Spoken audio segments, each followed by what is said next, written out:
let's go ahead and get going. So right away, I want to show you guys under resources. You click on resources on my super cool new. I'm just really proud of it. The confidence interval tree. I want to download that, and then I'm also going to download the hypothesis testing decision tree. And I want to open up the. Wait, which one did we download yesterday? You downloaded the confidence interval decision tree. So if you guys open up the confidence interval decision tree, which I'd highly suggest that you do right now, I'm going to show you something that I did not tell the whole class about. But you guys are here. So for everyone who watches the review, and for everyone who is here, you will get to see that there is a fun little worksheet. Okay, and this worksheet right here has a whole bunch of formulas, and I really should highlight these. Let me highlight that. Highlight this. Don't put anything into the ones that are highlighted, and there's a reason. The reason is because there's formulas in there. And so if you put anything into the formulas boxes, it's going to mess everything up. So when you get to the exam, you will literally be able to put the information into these boxes, and it will give you the actual sample size. It'll give you the confidence interval limits. It'll give you everything. Okay, you just got to get to the right test. You got to put in the right, steps, and if you do that, it'll give you exactly what it is that you need. Okay. Wait, is it this one? Sorry. Yes, make sure that it says worksheet on the bottom. So, but yeah, that's where you are. Wait, where'd you get One that? question. Okay. What's the differences between the n and x? N is the number of observations in the sample. X is the total number of observations in the population. You're talking about for proportion? Yes. Oh, sorry. Then that's the number of successes out of the total number in the sample. So in other words, it allows you to find a proportion. The n. Yeah, N is, because it's N divided by X, right? Is that what it says? Or is it X divided by N?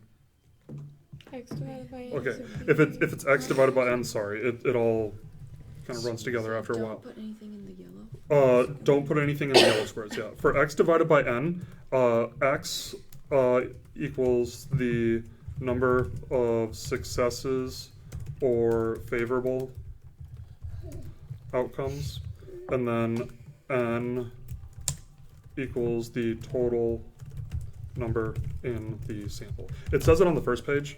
If you go to the decision tree, down here, I'll just copy and paste this. I'll put it right here. Oh, Control C. Okay, so there you go. Nifty? Nifty.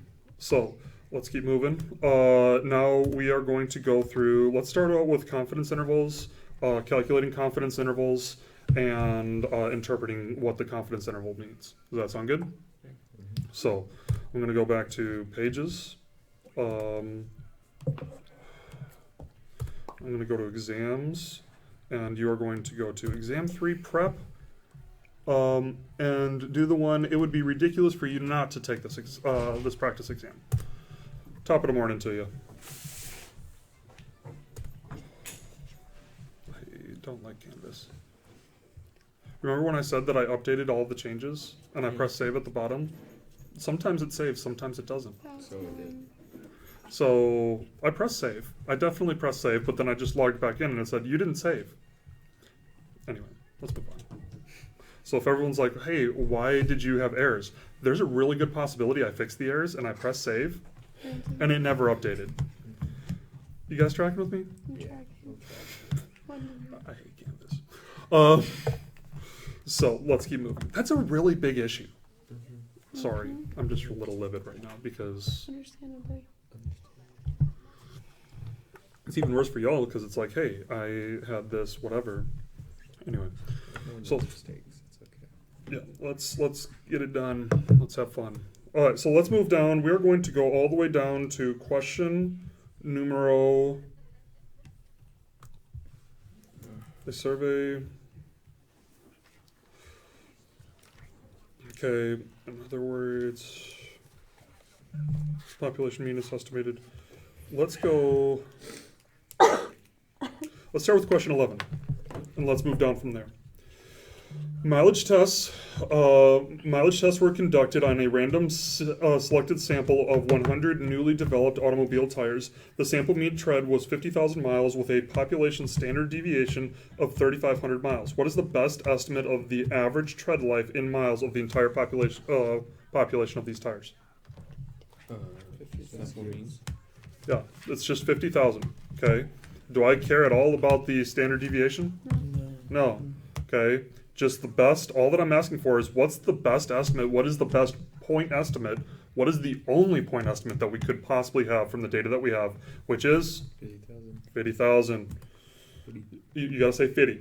50,000. And then when you do that, you gotta throw up a 50. Pardon. Not feeling it. 50. 50. Okay.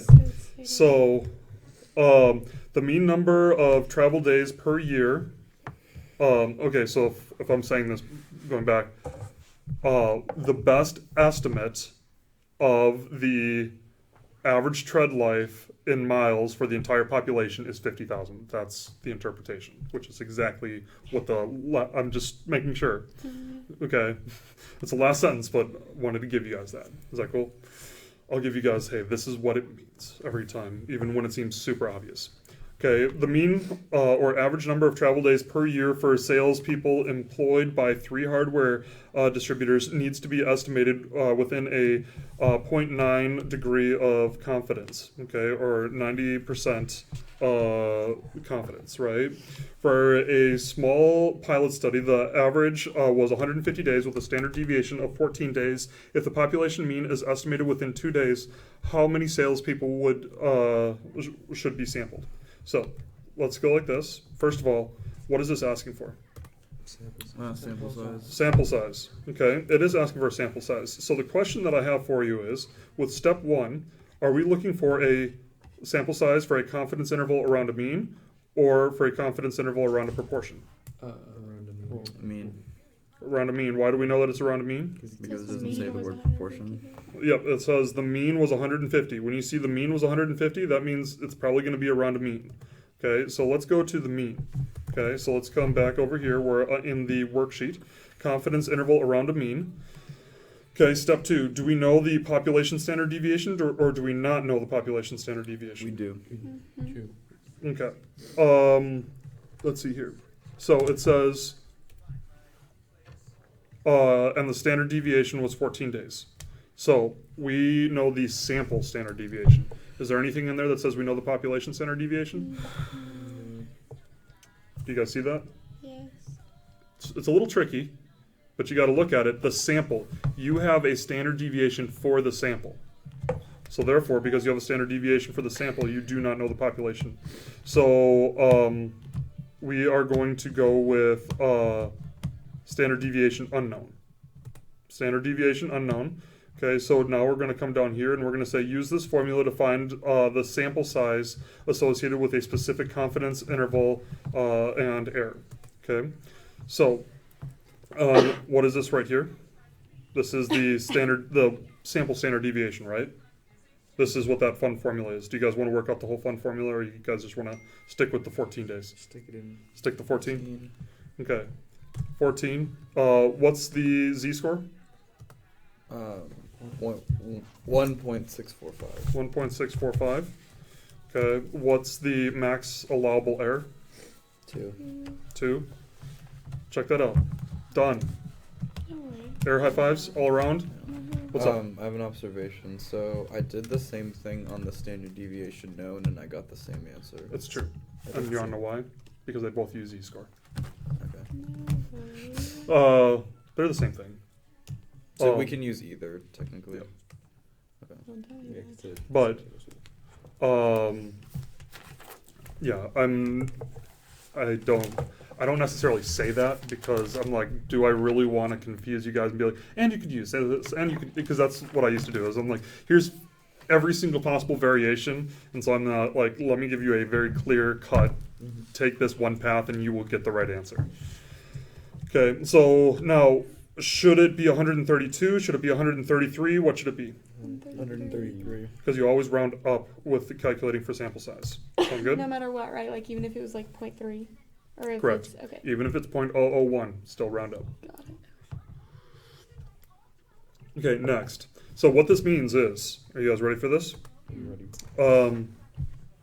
Here's what we got. If the population mean, a sample size of 133 is needed to ensure that, who is it?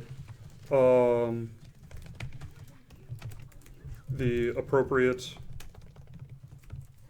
sample size of 133 is needed to ensure, hold on.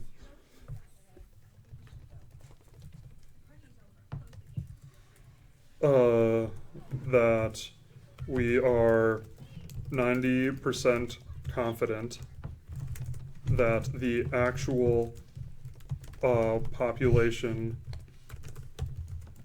proportion or population mean will fall within the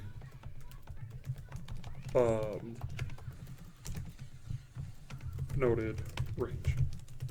So basically what this is saying is we need a sample of 133 people, right? And it said with a 90% degree of confidence, there's 150 days, standard deviation was 14 days. If the population mean is estimated within 2 days, how many salespeople would need to be sampled?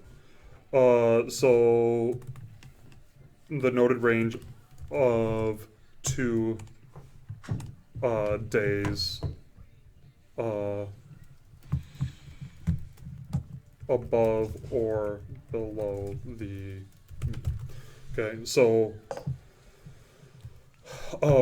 where people will get messed up is once again what we're doing here is we are taking a sample and we're saying where is the actual population mean, right? Where is the actual population mean? Where a lot of people get messed up is they're like, oh, 90% of individuals fall within that. That's not true.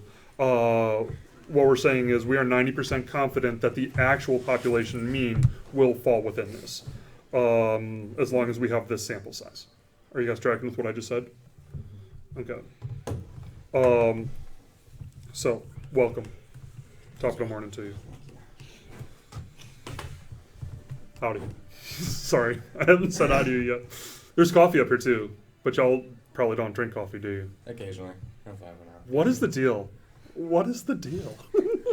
There's literally 2 people that drink coffee. Do you guys drink coffee? I got sugar. Appreciate you guys. Hey, there's more of these things, and they're slightly updated. I'm gonna put them right somewhere. You okay, Joey? Okay. Okay, let's keep moving. A survey of urban university population of 25,450 showed that 870 out of 1,100 students sample supported a fee increase to fund improvements to the Student Rec Center. Using a 95% level of confidence, what is the lower limit of confidence, the lower limit of the confidence interval for the proportion of students supporting the fee increase? Sorry, which one are we on? Question 13. So what is this that we're looking for? A proportion. It's the first one. Confidence interval. We're looking for confidence interval. Is it a confidence interval around a proportion or around a mean? Around a proportion. Around a proportion. Okay, so let's go to the confidence interval around a proportion. Are we looking for the actual confidence interval, for the limits of the confidence interval, or are we looking for the sample size? Limits. Okay, so let's go to the limits section. So coming right here, we are now in the worksheet for the limits section. What is the total number of successes or favorable outcomes here? 870. 870. Okay, what is the total number observed? 1,100. 1,100. Okay. Well, I didn't do 1,100. Okay, and then, so that gives us equals x divided by n. Okay, and then, so that gives us a probability, a proportion of 0.79. So 0.79 of the population, or 0.79 of the sample, is voting in favor of the fee increase to fund improvements. Okay, so how do we calculate the z-score? It's 1.96. 1.96. Why is it 1.96? Because it's a 95% confidence interval. Yes, because it's a 95% confidence interval. Very good. So now we have z multiplied by all that mess right there, which is the margin of error. Okay, so this right here is margin of error. Then this right here is the upper limit. This right here is the lower limit. So somebody tell me what we can say about what we have right here. Wait, which question are we on? Question 13. Okay. You're like, wow, we got through that way too fast, and now it's like we already are interpreting things. But if we know anything, just because we have data does not mean that data is useful. It's only useful if you know how to Calculate it. Oh, no. Explain it. Use it. Analyze interpret it, right? So what was the question? What's their business? The question is how do we interpret it? If not, I'll ask Elsa. Yeah. I don't know if Elsa knows how to interpret this. Adina Are Menzel. you singing? Yeah, I don't think hate she you, knows. Kyle. Are you singing? One of those, me and Jack, we're kind of harmonizing. Yeah. Guys? Okay. 8:30 in the morning. I never see you anymore. Anyway. So I'm gonna give you guys I'm gonna write something and you tell me what you guys think about it. We are 95% confident Yeah. that the actual population proportion of individuals that will vote in favor of the fee increase is between 76.68 percent to 81.49%, Sounds alright. or 0.76668 to 0.7668 to 0.8149. Is that 95% confident? Like 95% confident? Yes. 95% confident. I agree with that statement. You agree with that I statement? also Yeah. agree with Okay. that statement. I would highly suggest that you write that statement down. Okay. That's what it's saying, right? We're 95% confident. So if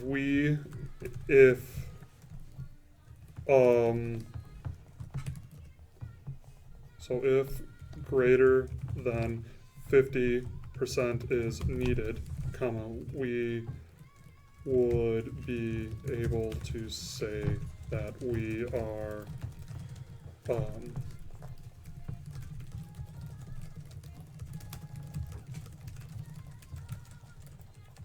say we have evidence that it will pass. Okay.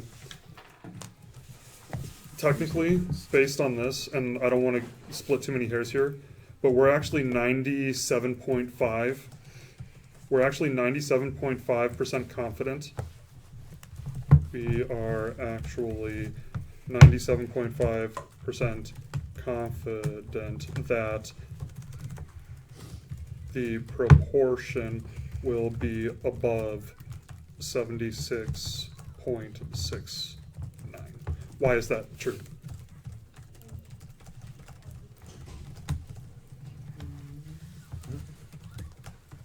Top of the morning to you. Why are we 97.5% confident that the proportion will be above 76.69?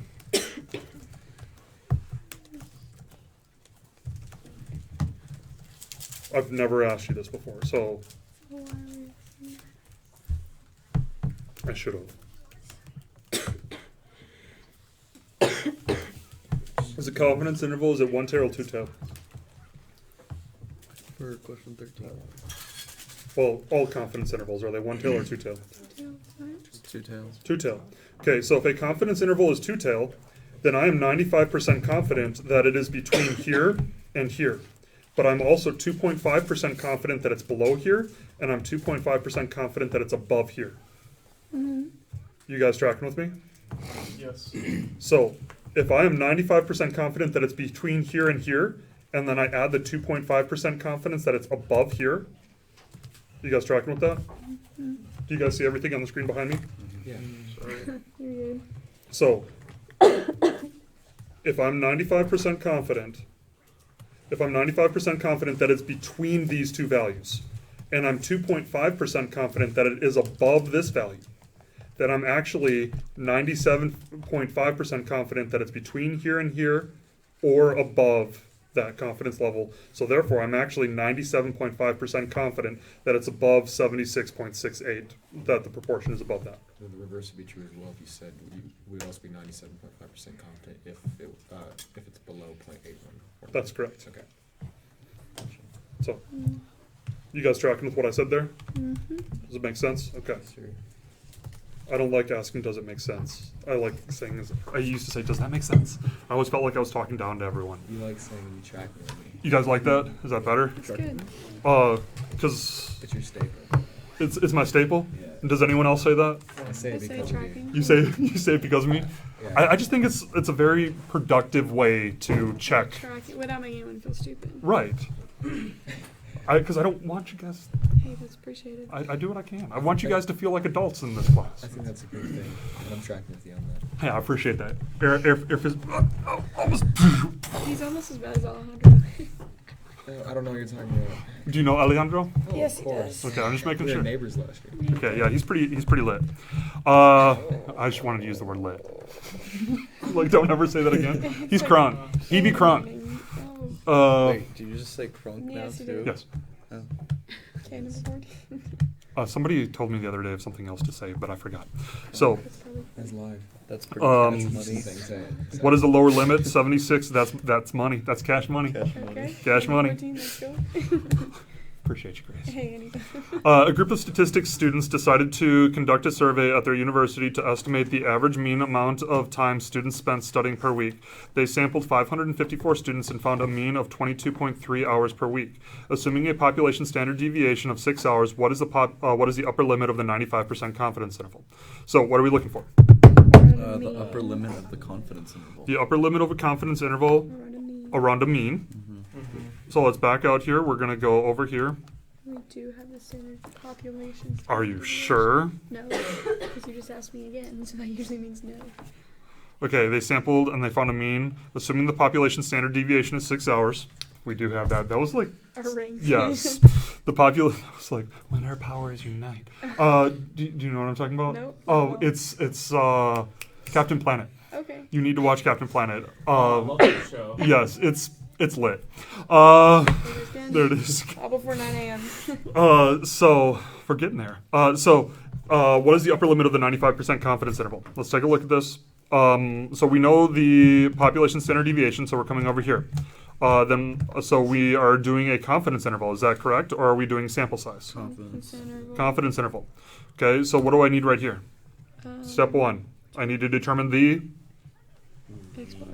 x bar, which is the mean of the sample. Because if we have the mean of the population, would we care about this process at all? Nope. No, because that's all that we're trying to do is find what is the mean of the population. So what's the mean of the sample? 22.3. 22.3. Okay. What is n? 554. 554. What is z? That's a good question. 95% confidence interval. 1.96. 1.96. You guys are tearing this up. That was 1.96. 6. Okay. What is sigma? 6. Sigma. Standard deviation. Yeah, no, Sigma. Tracking. Okay, so what I was saying to everyone before, Courtney, is if you go to resources and Mo and everyone else that I didn't say this to, Tate, I guess, Cole, sorry, I was like, I really need this, and I don't know where it is. go to resources. And I'll be straight up honest with you guys, I am blanking on y'all's 3 names. Angel. It starts with an X. Far right hand, what name again? Angie. Yes. Chi. Chi, okay. One more time, yes. Shumon and... Okay, I'll work on that. I still work on that. Gosh, I love y'all's names. I just struggle with them so much. Okay, so home. Let's get under resources. No, I'm pumped. Let's go. Are you audio recording this? Yes, all of it. Oh, okay. Feels good. Yeah, because I'm putting it up so just in case you guys want to go back, I'm visually recording it too. Oh, really? Yes, Oh. like not you guys, but the screen. Oh, okay. Yeah. He goes, so I don't have to be here? Okay. So, so what is this right here? Standard deviation divided by the square root of n. That is the standard error of the mean. Okay, standard error of the mean. That is correct. Then this right here is the margin of error. Then this right here is the upper limit. And this right here is the lower limit. Okay. But so you can calculate the margin of error doing that. Mhm. Okay. I just should have put it on there. Hey, this is the margin of error. Mm-hmm. So, It's my time. hey, it'll be up on YouTube. Yeah, Okay. I know. I will be Appreciate watching you. it. Stay out of trouble. I appreciate you. hmm So, assuming the population standard deviation is 6 hours, what's the upper limit of the 95% confidence interval? What is the upper limit? 22.8. 22.80. 22.80. So, really easy. Are you guys ready for this? I'm just going to like copy and paste this. We are 95. Let's do this. Control C. We're going to bring this over here. We are 95% confident that the actual population mean of the individuals, of the students, let's do students. What are the students doing? Mean of the students studying time is between, what is it? 21.8, not percent. Not percent. 22 points. 22.80. 22.80 what? Percent. Not percent. I don't know. Hours. Let's go. Okay. So that's it.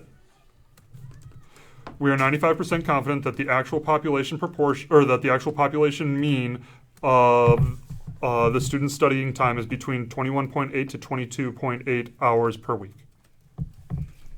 Okay, straightforward. Thank you for asking me about the interpretation. Because now we are interpreting. But we be interpreting. So, just want to make sure that this is on. Yeah, it's on. Good. It would be hilarious. Not really, because we would have just wasted 30 minutes. A sample of 25 is selected from a known population of 100 elements. What is the finite population correction factor? In order to do this, Square root of capital N minus lowercase n over lowercase n minus 1. Okay. Wow. I know, off the top of your head. Isn't uppercase N? But you- yep, it is uppercase n minus 1. You're, Uppercase n minus 1? well, it's uppercase n minus n, lowercase n, divided by uppercase n minus 1 and taking the square root of all of these. Okay? So what is uppercase n? 100. Equals, we're going to do equals square root 100 minus, what is it? 25. 25. I just wanted to say Okay, let's go. 25. I'm sorry. Okay, divided by what? 100 minus 1. 100, except we got a 100 minus 1. There you go. Can we just put 99? It's 87.08. Could you put the formula back up there? So what I did, the formula is kind of right up above it. It's taking the square root of this. Hold on. Home. And then square root of this.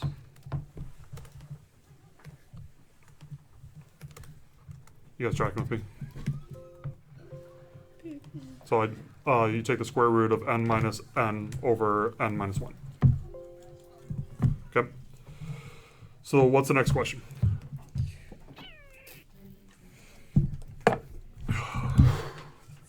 good? A Yeah, we're random good. sample of 42 college graduates revealed that they worked an average of 5.5 years on the job before being promoted. The sample standard deviation was 1.1 years. Using the 0.99 degree of confidence, what are the lower and upper limits of the confidence interval for the population? So what are we trying to find here? Upper and lower. Upper and lower limits. Of. The confidence interval for the population mean. Okay, so do we, so we're doing it around a confidence interval around a mean, is that accurate? Yep. We're doing it, yes. Okay, is the population standard deviation known or is it unknown? Yes. Wait, no. Sample No, it's standard unknown. deviation. Sample standard deviation. Okay, Using a t distribution. so we're going to use the t distribution. So let's come down here. So we followed all the processes coming down to step 3. Use this formula to find a confidence interval around a proportion with a standard deviation unknown, with a population standard deviation unknown. So what is x bar? What is the mean? 5.5. 5.5. Okay, 5.5. What is the number in the sample? 42.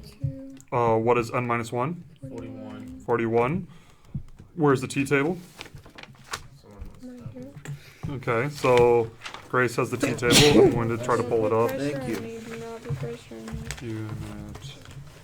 41 at a 0.99 degree. Is it 2.701? Possibly. Okay, so I'm going to come down to the t distribution. And what's the first thing that I'm going to do is I'm going to come right up here. And am I looking for a confidence interval? Am I looking for the level of significance around a one-tailed test or the level of significance around a two-tailed test? What is it that I'm looking for? The level of significance for Two-tailed test. It says Because it's- 99%, so because you're looking for both an upper and lower limit. Yeah. Using a 0.99 degree of confidence, so you go to the what are the upper and lower limits of the confidence interval? So let me ask this again. Am I looking for a confidence interval? Am I looking for a one-tailed test or a two-tailed test? Wait, Two-tailed. confidence interval. Not a two-tailed. Well, no, a confidence interval is a two-tailed, right? Yeah. But I want you guys to know we're not doing a two-tailed test right now. The two-tailed test is Is that a sick and bears? that's a second bears, but a question as well. So if it says 99%, can we just assume that it's going to be like a confidence interval? Like whatever they give you, you can just look Yep, for it. it's right here. At the top. So you don't, I don't know what you just asked, but I know that it's 99%. Because it says CI That's what right there, it right? gives Confidence interval. Yeah. But its level of significance is 0.01. Right, but we're not doing a hypothesis test right now. We're doing a confidence interval. Okay. You tracking with me? Yes. It doesn't give So- you wait. the problem. So those are two very different things. A confidence interval is very different than a two-tailed test. Because we're setting up a confidence interval around a point estimate of a population mean to see, hey, is this point estimate, is it actually, how confident are we that it is reflective of the actual population mean? Yes. So that means the confidence interval is a one-tailed test.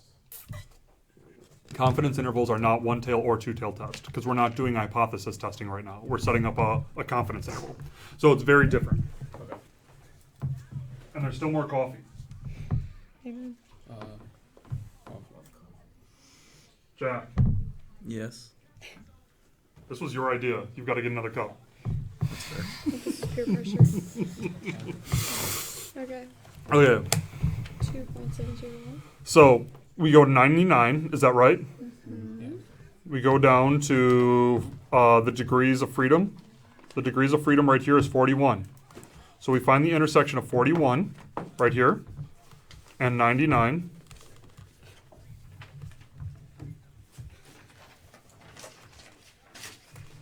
And you will see the intersection of 99 and 41 is 2.701. Why is it Wait, 41? hold on. What? Why is it 41? Because it's the degrees of freedom. Okay. Okay? So you see right here we found the degrees of freedom. Yeah. Okay, so I really should put df equals n minus 1. So degrees of freedom is 41. So what is this right here? 2.701. 2.701. Okay, Samples. what's the sample standard deviation? 1.1. 1.1. And bada bing, bada boom, we have the standard error, margin of error, upper limit, lower limit. Okay, I have interpreted 4 of these for you. Okay, I am not interpreting this one. We are not moving on until somebody accurately interprets this for us. Okay. Was somebody else about to? Okay, taking a stab at it. So would it be, You're 99% confident. yeah, we're 99% confident that the The mean random sample of 42 college graduates falls within. will work Okay. in That's so- between 5.04 and 5.95 years before getting promoted. Okay, so we are 99% confident that a random sample of 42 College graduates.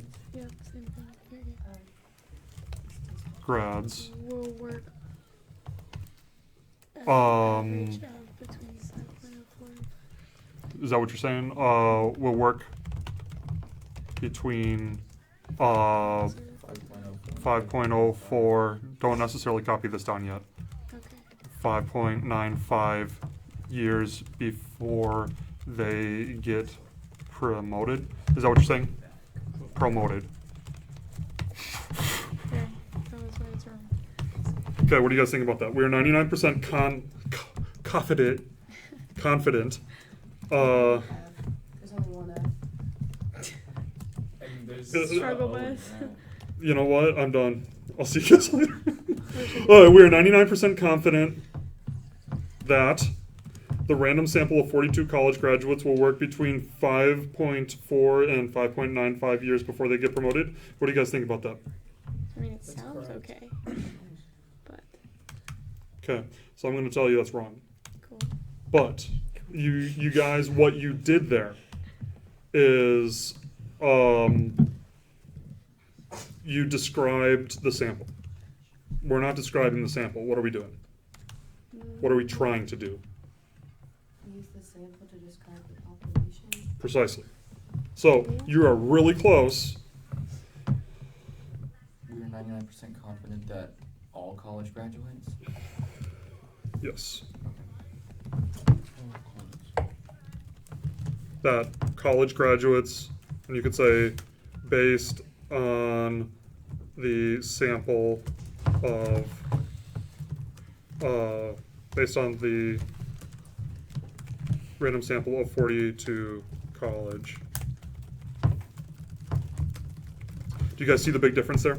Yep. Okay. Now, were you guys close? Yeah. But were you guys still completely wrong? Yeah. But I mean, do you guys see how so easy it is to be so close, but it still means something completely different? And that's why when you look at it, you got to know this is exactly what it means. Yes. I'm still trying to figure out like why it's a one-tailed test and not a two-tailed test. This right here is not a test. This right here is That's just a confidence interval, and a confidence interval is two-tailed. Okay, wait. So it's the thing said it was It said 9.9. 99. There's no 99 on any of the tests. You know what I mean? Oh. See? Like, where would you look? It's just right here. That's how I figured it out. Does that make sense? I know we had to look on the cheat chart for something. We did look on the T-chart. So we just like go here. Do you see on the far left-hand side where it says CI? Up Yeah. at the top left-hand corner, that's the 99% confidence interval. And then go down to Appreciate you, Tate. 41. Okay, so okay. That makes sense. 5.04 to 5.96. Yeah. Okay. For a null hypothesis where mu equals 4,000, if the 1% level of significance is used for a z test statistic is 6, what is the decision regarding the null hypothesis? Okay.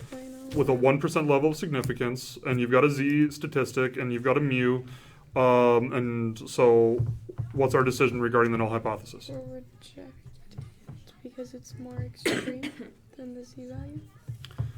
Okay. Question mark? Do you guys agree? Probably not. Don't trust me. Rejected. Okay, reject the HO Because the HO is more extreme than the, because the T-calc or Z-calc is more extreme, hey, than the T-crit. Sound good?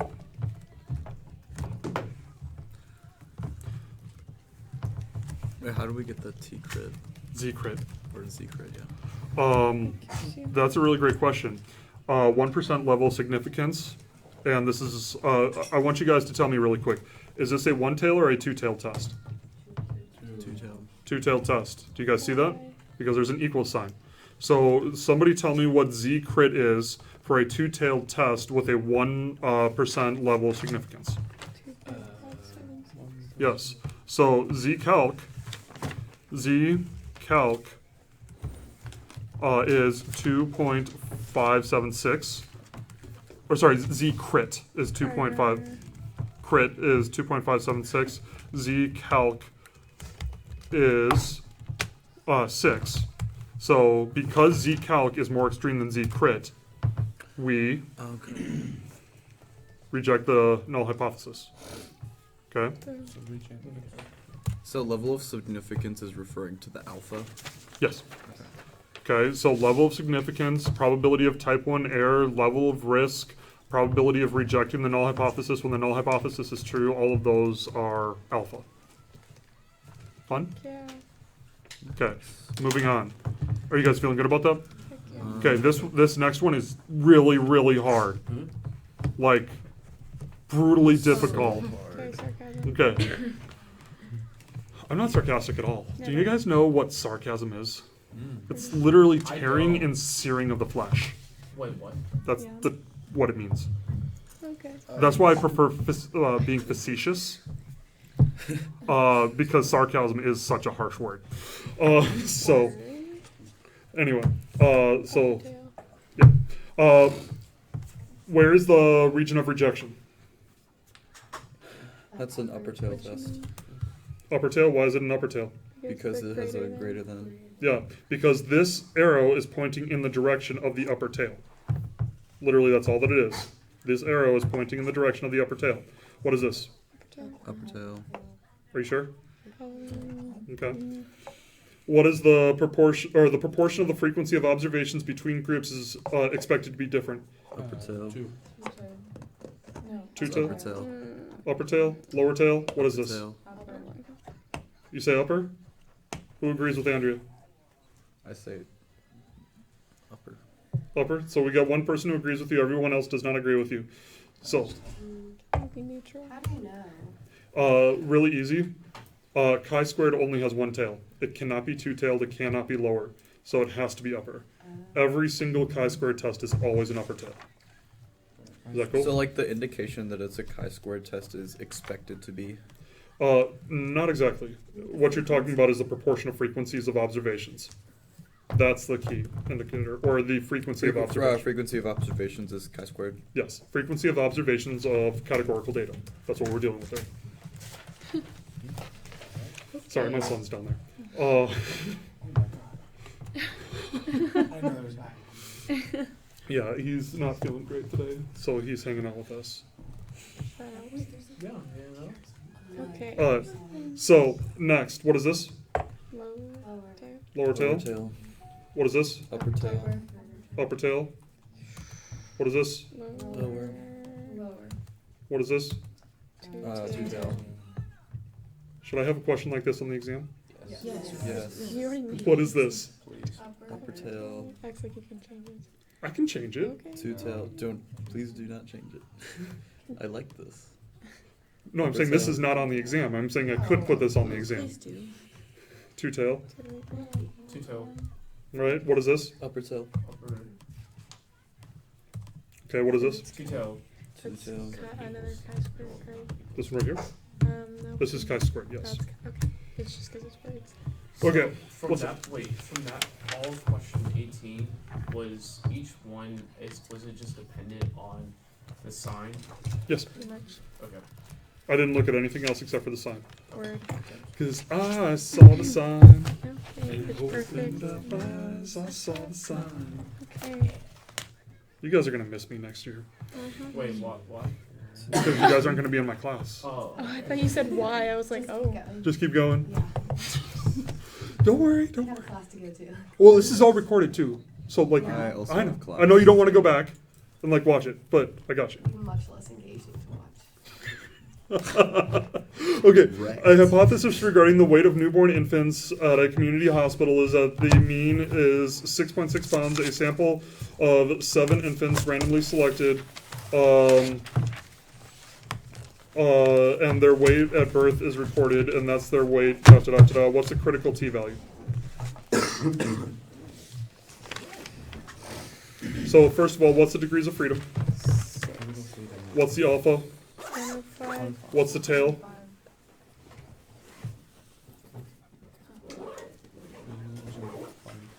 It doesn't. If it doesn't say anything, then it's a two-tail. Okay. Because it's just saying, is it different? It's 6. So let's look at this. 2.447. What is it? I want to say 2.447. So you said it's 6, and you said it's a two-tail. 0.05. So 2.447. There you go. That's good. Plus or minus 2.447 because it's a two-tail. Beautiful. Okay, next. Have a good one. You guys want to go through these together, or do you guys want to do these, like, we'll do one of each? Yeah, I don't even know. Okay. First of all, chi-squared. Let's do chi-squared because, yeah, let me pull up the chi-squared chart. Oh, look at that. I have it right there. Beautiful. I need to do this more often, putting those in there. Okay, so we've got the chi-squared chart. So this right here, it says we're dealing with the test statistic of chi-squared. We've got the degrees of freedom of 3. We've got an alpha of 0.05, and it's a one-tail, lower-tail test.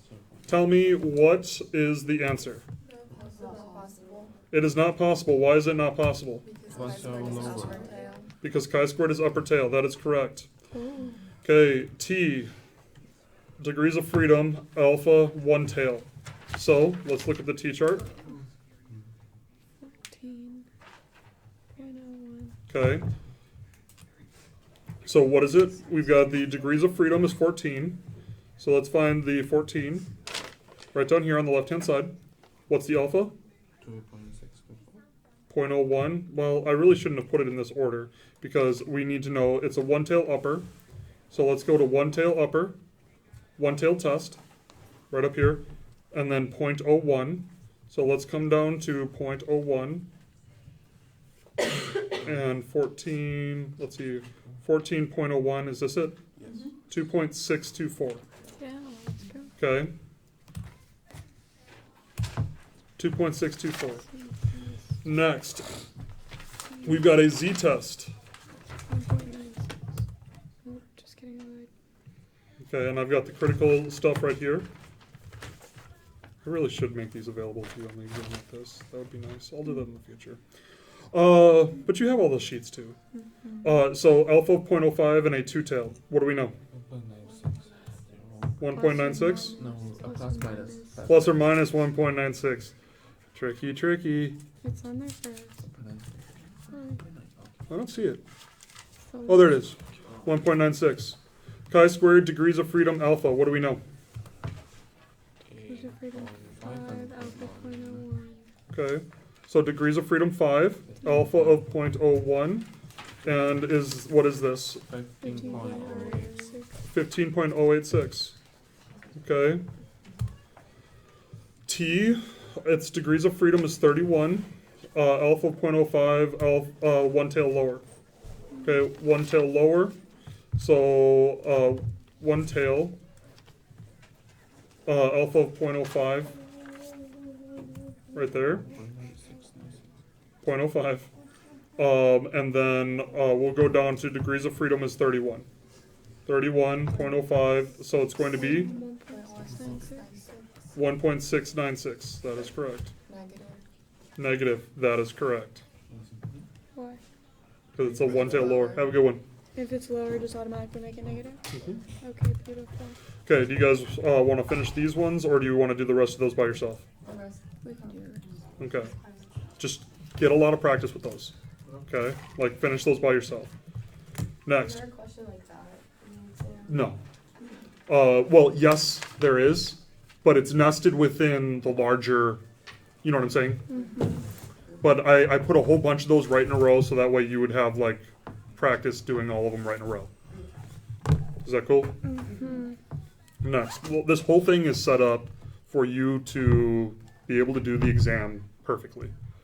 I probably shouldn't teach to a test, but this is literally teaching you to a test. So, sales at a fast food restaurant average. So what I'm going to do is I'm going to read the same question and then I'm going to go through the next 3 questions. Because it's the same thing over and over and over again. I'll show you. You'll see. Sales at a fast food, we're finding what's the tail of the test. Average $6,000 per day. The restaurant decided to introduce an advertising campaign to increase daily sales. To determine the effectiveness of the advertising campaign, a sample of 49 days of sales were taken. They found an average daily sale was 6,400 per day.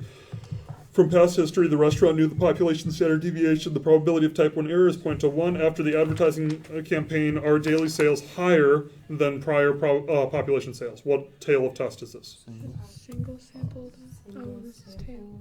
Is it a 2-tail, lower tail, or upper tail? You're in 22. Higher is upper. Upper tail. Why is it an upper tail? Higher.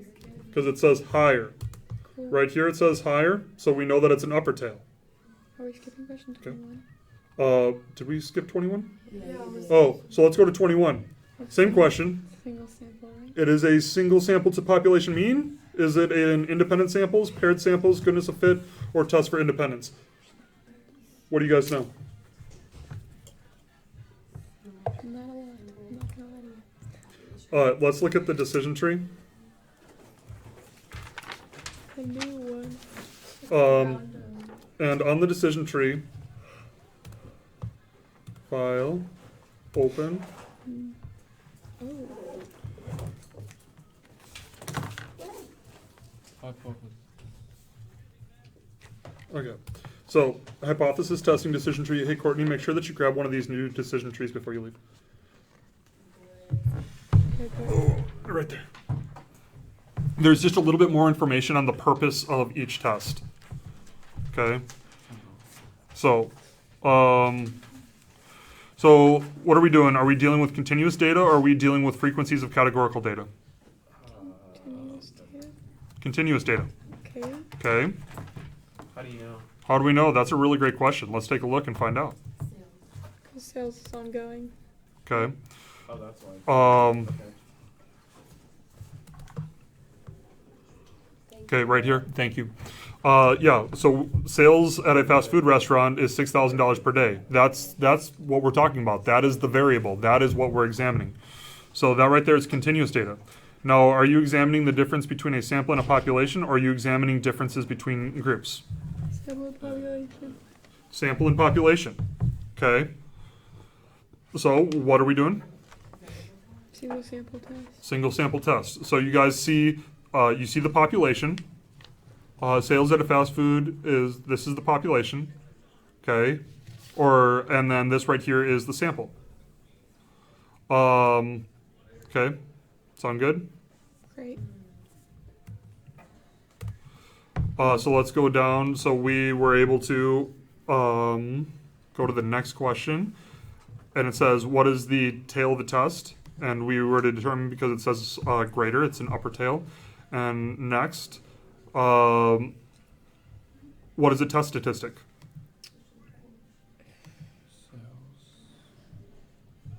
Z. Z, why is it Z? No clue.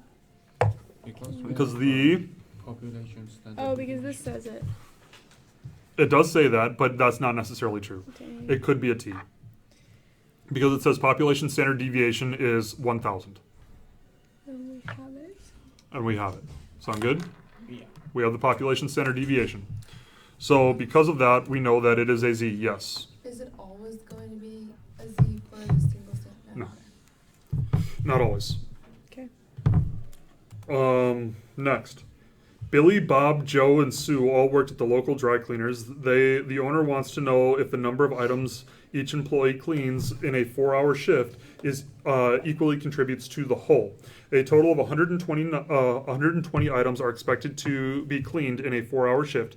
Billy cleans 26, Bob cleans 24, Sue cleans 31, and Joe cleans 39 items in a 4-hour shift.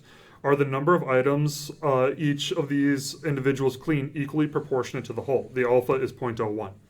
So, what do we know? You said What type of test is this? Is this chi-square. independence? Is this independent No, samples? it's proportions. Is this dealing with proportions? Yes. Yes. What do you guys think? Is this dealing with frequencies of categorical data? Yes. Yeah. Okay, because we're talking about how many items each one of these people, It's chi-squared for independence. clean. So let's look at this. So it is chi-squared, but the Okay. question is it chi-squared for independence or is it chi-squared for goodness of fit? So I'm comparing an observed frequency to the expected frequency. Are the group frequencies expected to be equal? No. No. No, I didn't ask are they equal. I said are they expected to be equal. It says right here, are the number of items in each of these individuals clean equally proportioned to the whole? That is what I'm asking. Do you guys see that? You see how I ask, are they equally proportionate to the whole?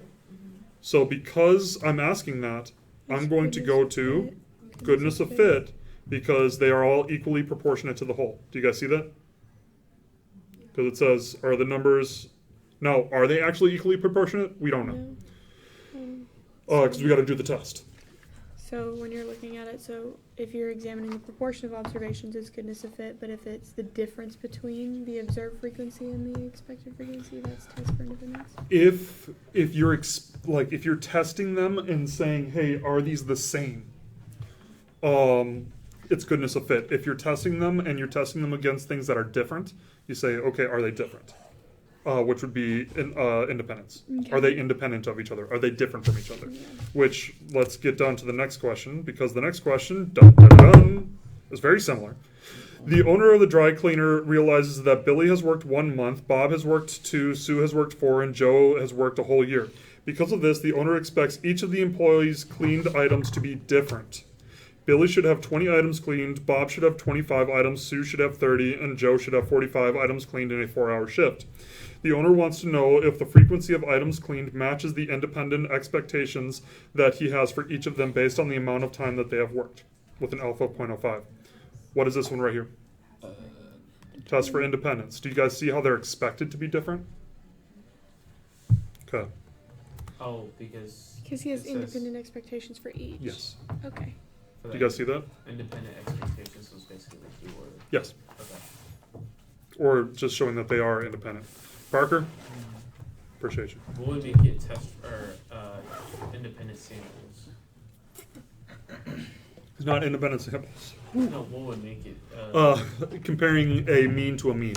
Comparing a sample mean to another sample mean. Would be, We're not dealing with means. Oh, that would be what? Independent samples. Okay. Okay, the net weight in grams of a sample of 8 bottles filled by a machine manufactured by one is 10, and the net weight of a sample of 6 bottles filled by another machine is 7. You want to test the claim that there is a 0.5 significance level that the mean bottles weigh filled. Oh, you know what? We didn't do the other questions. Yeah. Sorry. No. Let's come down here. What is the is this an upper tail, lower tail, or two tail? Billy, Bob, and Joe. Upper tail. Why do we know that's an upper tail? Because it's chi-squared. If it's chi-squared, it's always going to be upper tail. Thank you. Okay. What is this right here? Top of the morning to you. What's up, Eide? How you doing? How do we know that it's chi-squared? Because in the first one, we went through and we said that it's chi-squared. Goodness of fit and chi-squared test for independence. So that's really Okay. So right now we're doing the question 21, 22, and 23. Okay, so the next one, what is it? Upper tail, lower tail, left tail, right tail, two tail. Upper tail, why is it upper tail? It's chi-squared. Because it's chi-squared. Okay, if it's chi-squared, it is upper tail. Okay, then next.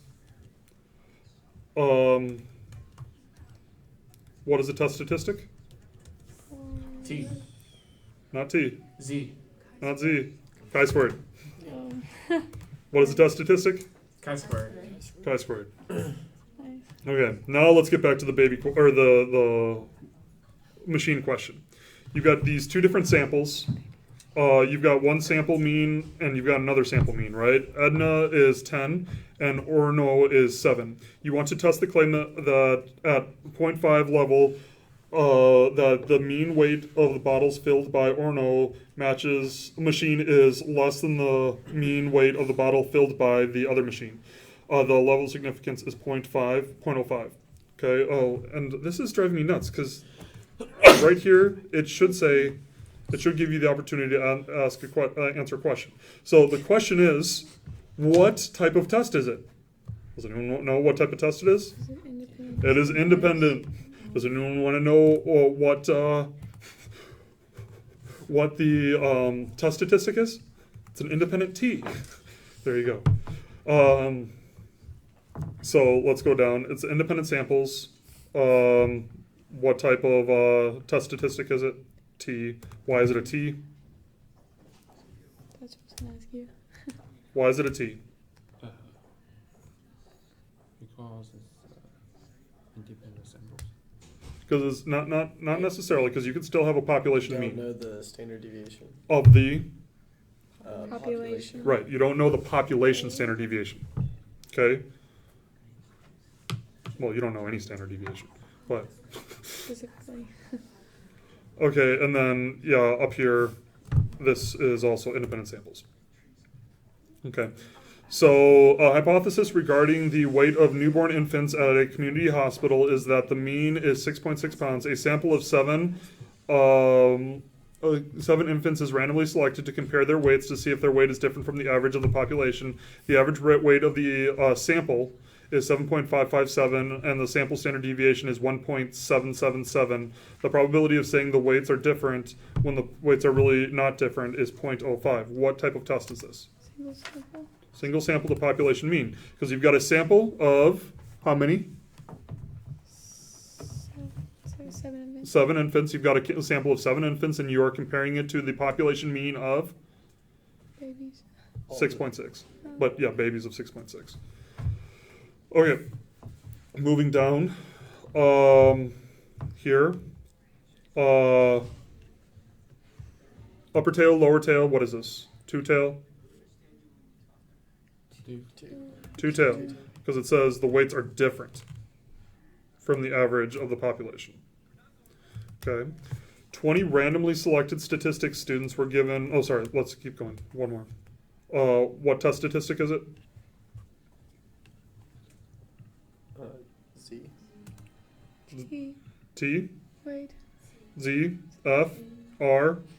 Those are all test We statistics, by only the way. have sample- Chi-squared, Okay, we only have samples to T. so it's T.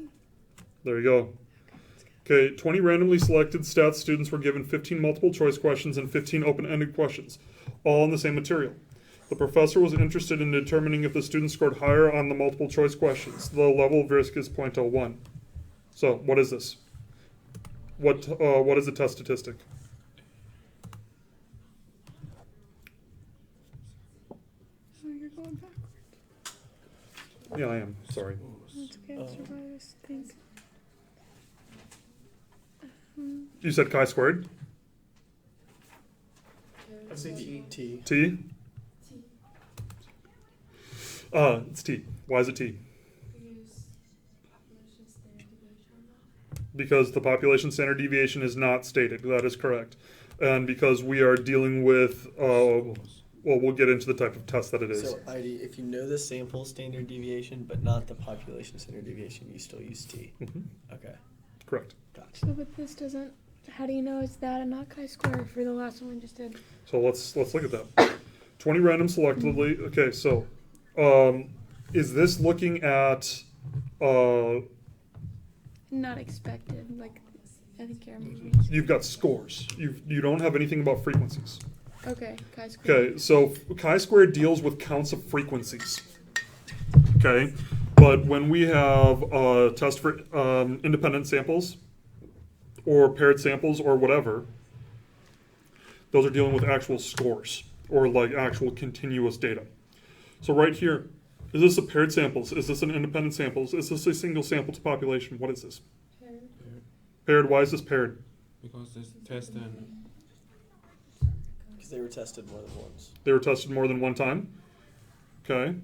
So just because they were tested more than one time, that doesn't necessarily mean anything. Can you pair those tests up? Can you pair those scores up? No. Yeah. Well, it does actually mean a lot. But that's exactly what it means. Yes, you can pair them up because you've got a score for each person. Okay, so you can pair them up and you can take the difference between the two of them. The real question is can you get a difference score? And because you can get a difference score, you do paired samples. Okay. Next, 20 randomly statistic students. I gotta fix this.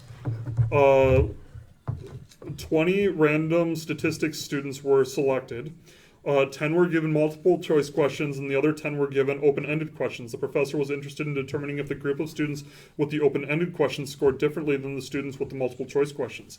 The probability of rejecting the null hypothesis when the null hypothesis is true is 0.05. Okay, so what type of test is this?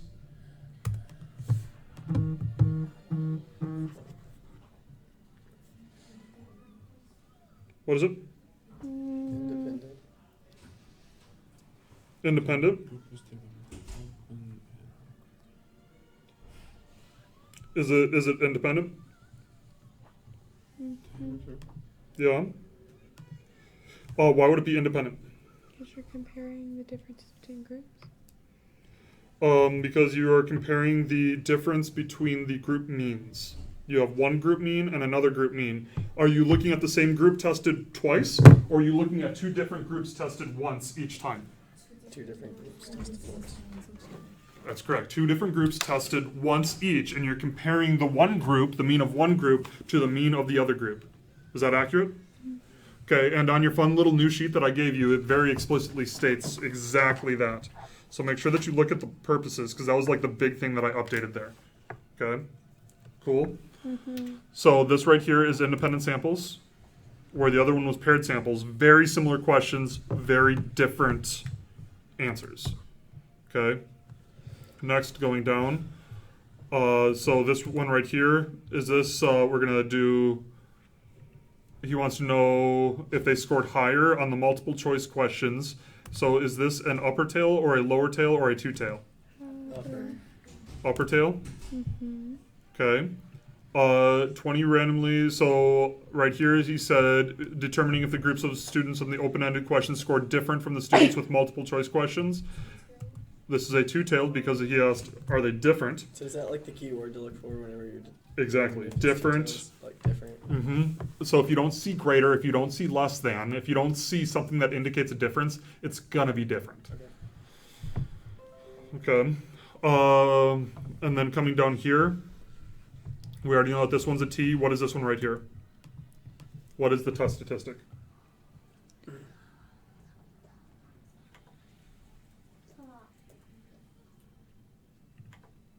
T. T?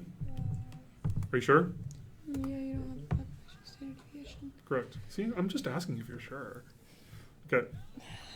So, I want somebody to read through this, and I've got to take my son's temperature. So can somebody read through that and then start going through that while I do that? Is that cool? Is your son here? Yeah, he's right here. He's sick. Very. He's been straight chilling the whole time. He's a champ. Alright, so can someone go ahead and read that?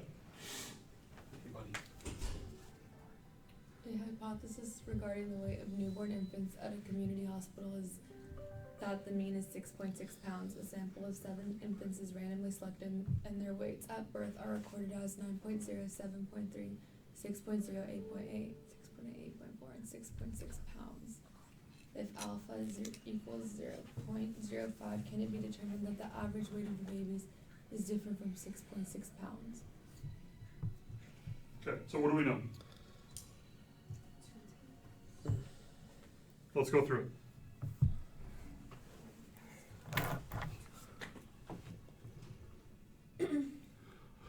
What's the very first question?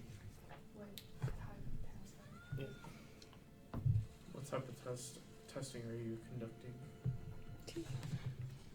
Single sample. Yeah, single sample. Single sample? Is that what you're saying? Mm-hmm. Okay, single sample. Now I want, let's go through this decision tree. Okay. Continuous data or frequencies of categorical data? Okay, are you examining the difference between a sample mean and a population or between groups? Sample and population. Okay. It really should say sample and a population or hypothesized value. In other words, if you are doing it between a sample and a hypothesized value, you can also use single sample test. Okay, so what type of test are you conducting? We're going to do single sample hypothesis test. What does this test actually examine? That's a great question. Check this out. Are you guys ready? It examines the difference between observed frequency? No. Examines the difference between a sample mean and a population mean? Yeah. Okay. And you notice right here it says examine the difference between a sample and a population mean. Why? If you literally just follow this decision tree all the way down, it'll give you every single last answer. You guys tracking with me? Mm-hmm. Okay. What is the null and alternative hypothesis? So we did this yesterday, right? For those who are here, let's take a look at these. These three right here are all for one particular type of test. These two right here are for one particular type of test. And then this one is for another type of test. And then this one is for a different type of test. So the way that the hypothesis is written is very specific for the type of test that you're running. So let's take a look at single sample test, and you'll notice it says, okay, mu is less than or equal to, greater than or equal to the population mu.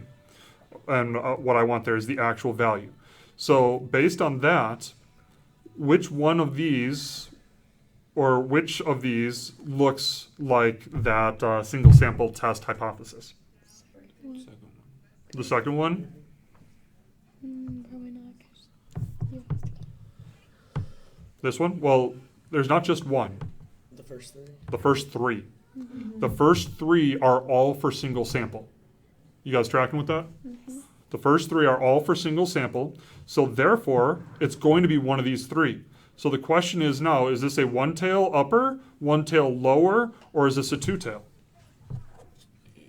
Two-tail. It's asking if it's different. Okay, so which one is it going to be? Second. Second one. It's going to be that right there. And I'm trusting you guys because I didn't, yeah. Is it different? 6.6. All right, what is the probability of saying that the weight is different, but it's really actually the same? 0.05. 5.5? What? 0.05. Okay. So it's the level of type 1 error, right? The probability of type 1 error, the alpha level. So it's 0.05, you said? Sorry, Yeah. 0.05. Okay, so 0.05, so put that, what's the next question? What is the test statistic? What is the test statistic, and what is the test statistic? T. T? Are you sure? Probably. Okay, now you could look at the actual question up here, or you can just look right here. You see how it says T right in the middle there? So you're good to go. T. So put T. So 0.05 T. Okay, then what is the calculated value of the test statistic? What is it?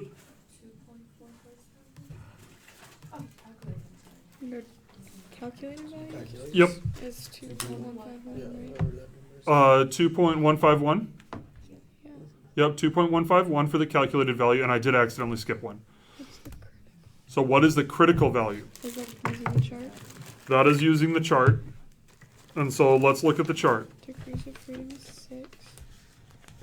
0.05 is the alpha. Okay, so degrees of freedom is 6. So we're doing a one-tail test or a two-tail test? Two-tail. Two-tail test. Okay, and what's the level of type 1 error? 1.05. 0.05? Yeah. Okay, so two-tail, 0.05, and degrees of freedom is 6, you said? Degrees of freedom is 6. Okay, so degrees of freedom is 6, so therefore it's going to go, you go find 6, intersecting with 0.05, and it's 2.447. 2.447. Plus or minus? Plus or minus that is correct. Plus or minus 2.447. Okay. So what is the probability of observing a sample as extreme as or more extreme than the value observed, given that the null hypothesis is true? 0.075 maybe? Is it the p-value for the two-tailed test? Is it the p-value for the two-tailed test? You're super dad right now. Yes. It is the p-value for the two-tailed test. Okay. So it's going to be 0.0750. Okay.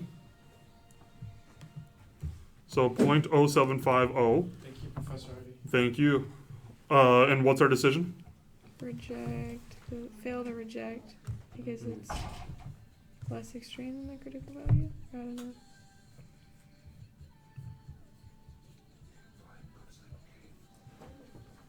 Well, actually, I gotta give you just a little bit more. Okay, so fail to reject.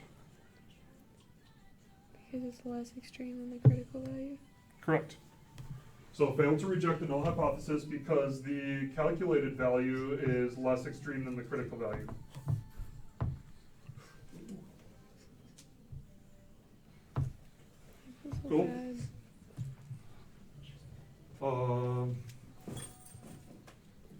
Nice.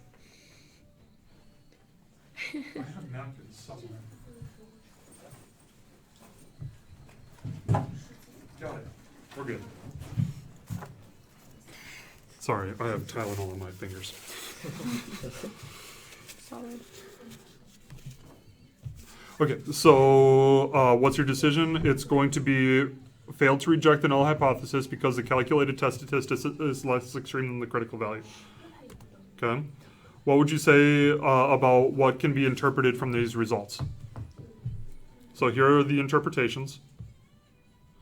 From a sample of 7 infants, the average of 7.5571 indicates that there is not enough evidence to determine that the average weight of a newborn in the hospital is different from 6.6 pounds. However, this is a small sample and a larger sample may be needed. What do you guys think? Does that sound good?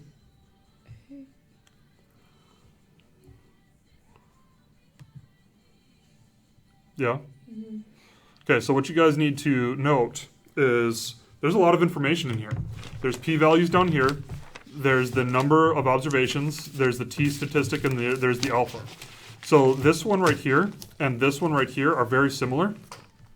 And, you know, you could be like, oh, it seems really similar. It seems right. But make sure that you pay attention to everything. The p-values are off. The alphas are off.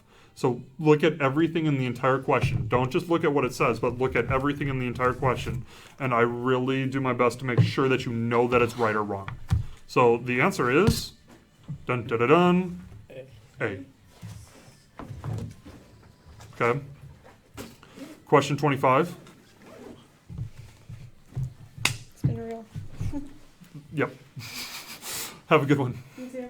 A high-end department store chain is determining where to build its next store. The decision makers want to be sure that it has a high enough income to shop at the store on a consistent basis. The department store chain has narrowed down between 2 final locations, Chicago and Houston. A sample of 84 residents of Chicago has a mean income of $64,369.94 and a standard deviation of 22,540.14. A sample of 84 residents of Houston has a mean income of 62,582.36 and a standard deviation of 23,252.79. The chain only wants a 5% chance that there is difference between the locations when there really is no difference. What can you provide? So, what type of test are we conducting? Difference between the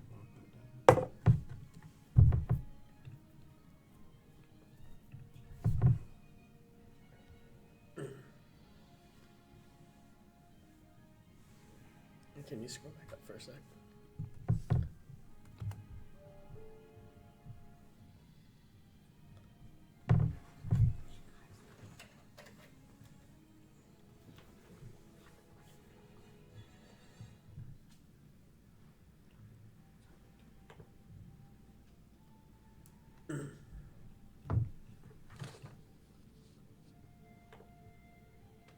Be independent. Why would it be independent? Because you have the standard deviation. No, you have two different groups. You have two different groups. They're both being tested only once. Okay. You have two different groups. They're both being tested only once. And so are you comparing two independent samples? Are you comparing a sample to a population mean? What are you comparing? independent samples. Two independent samples. That's correct. So it is independent samples test. So it's independent samples test because you are comparing the mean of two independent samples. You're not comparing the difference score. You're not able to pair them up. So because you're not able to pair them up, it is going to be two independent samples. Okay, what does this test actually examine? And if you look on your fun little sheet, you can see exactly what it examines. What does this test examine? and the difference between the mean of something. There's nothing between. Oh, is it kind of like cut off? Yeah, cut off. Comparing the mean Mean of. Oh, the mean of one sample to the mean of another sample. Sorry, Sample. it's there, it's just not. Mean of one sample to another sample. Yes, the difference between the mean of one sample compared to the mean of another sample. Okay. And then once again, the null and alternative hypothesis. These first three are for independent samples, right? Or no, what are these first three for? First three is only for the paired sample. Oh no. Single sample. Single sample to Yep. population. Single sample to population, that's correct. Okay, and then right here, what are these for?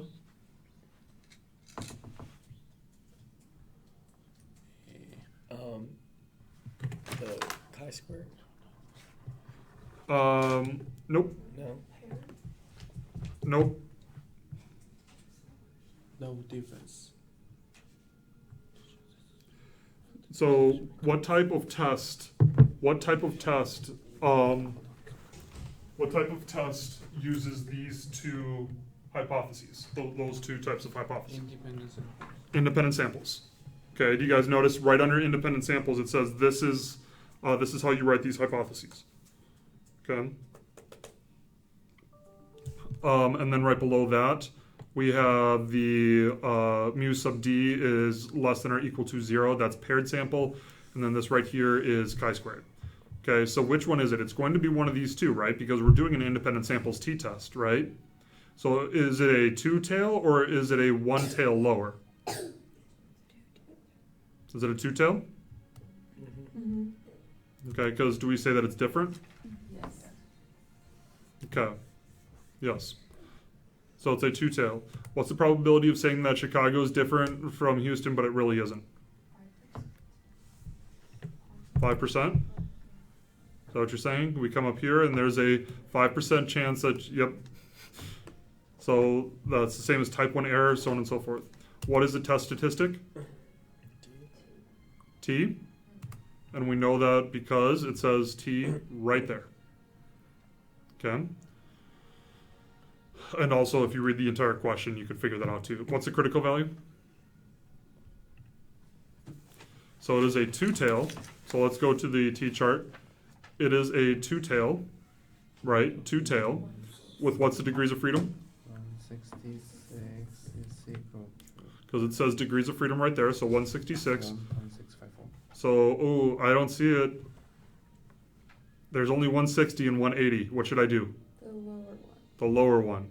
So I'm going to go to 160, and this is a two-tailed, you said? So it's a two-tail with a 0.05, so let's do a two-tail, 0.05, so it's the third column.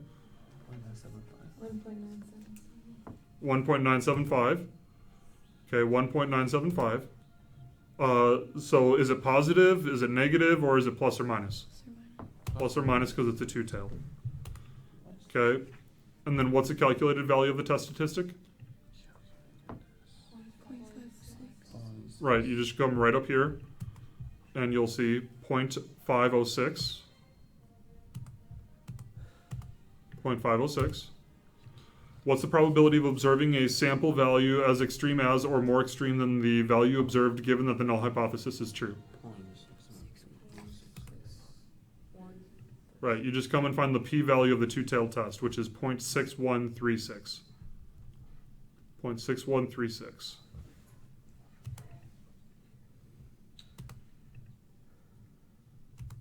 Come. What's your decision? Reject the null hypothesis. What is it? Reject the null hypothesis because the calculated test statistic is more extreme. No.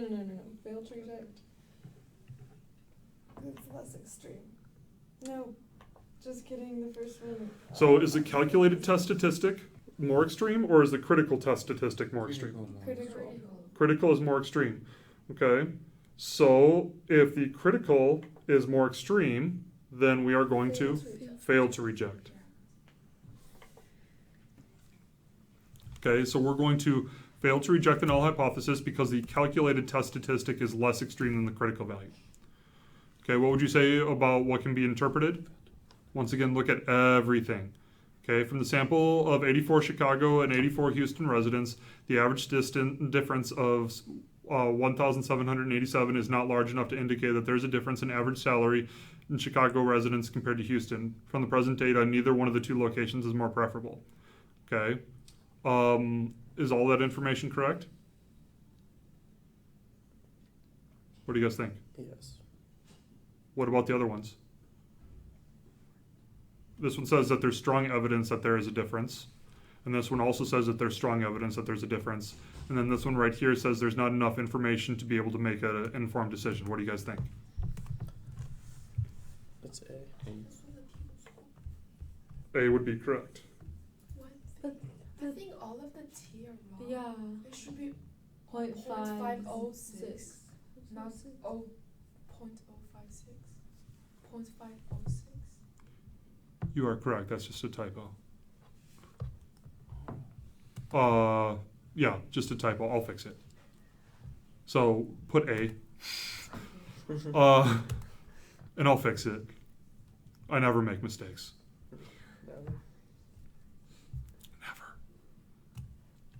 Never. Okay. So questions about hypothesis testing. Interpret. How How to interpret the hypothesis test? to interpret the hypothesis test? Yeah, because it's very. So the hypotheses testing, the interpreting it is if you go down to the very bottom.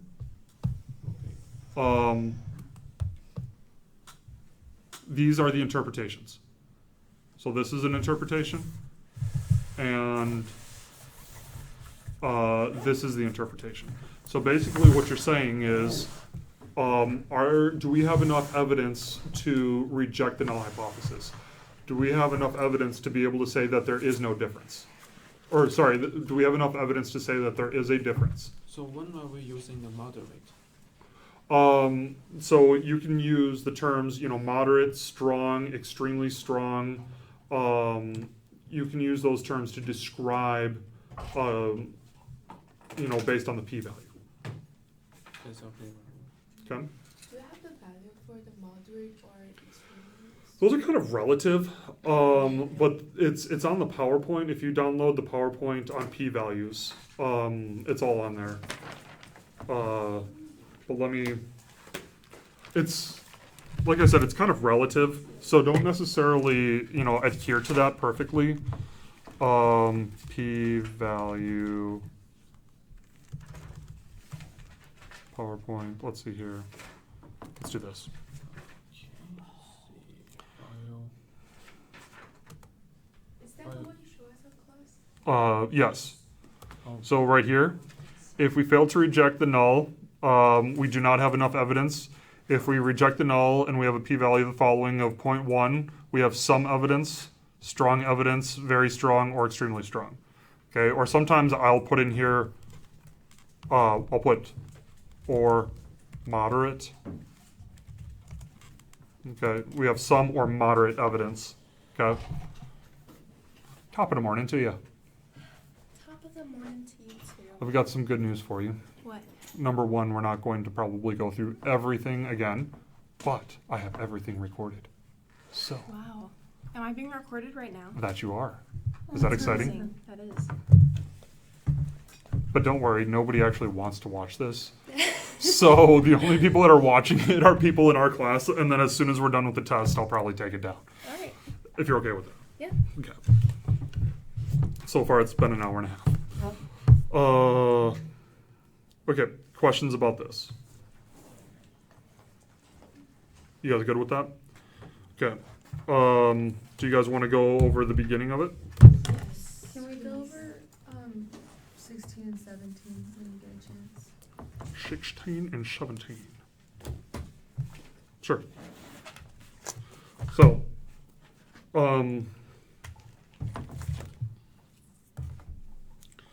16 and 17.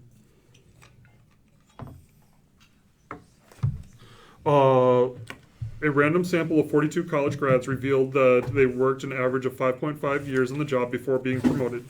The sample standard deviation was 1.1 years, using a 0.99 degree of confidence. What are the lower and upper tail limits of the confidence interval for the population mean? Okay, so we should use the formula for confidence intervals, right? What do you guys think? Yes, no, maybe so? Yes. Yes? Okay, so let's pull up the spreadsheet for the confidence interval. And first of all, before I do that though, I showed everyone a little bit earlier. If you go to Canvas, I'd highly suggest that you go to your Canvas and download the most recent iteration of this. And I will show you why. The Unit 3 decision tree? Yes. Oh yeah, that helps a lot. So it'll help even more once I show you the worksheet portion. Where you type it in. Yeah. No, I did that yesterday with the Isn't that so practice exciting? exam, and it works so well. Okay, so go to confidence interval decision tree and download it. Okay. And when you download it, you're going to see, if you go to the worksheet portion, you can actually put in all of the data, and the stuff on the bottom will automatically calculate for you. Oh, cool. So it's just make sure that you don't put in, that you don't override the formulas. Because if you override the formulas, then they're gone. It is what it is. So the question is we've got a confidence interval around a mean or confidence interval around a proportion. What are we dealing with? A proportion. Proportion?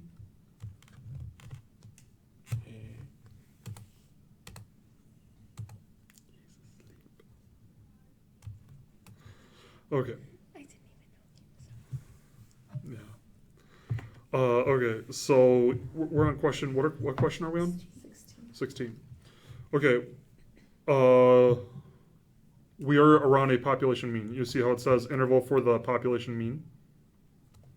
So because of that, we know right away that we are dealing with a confidence interval around a mean. The question is do we know the population standard deviation, or do we not know the population standard deviation? We do.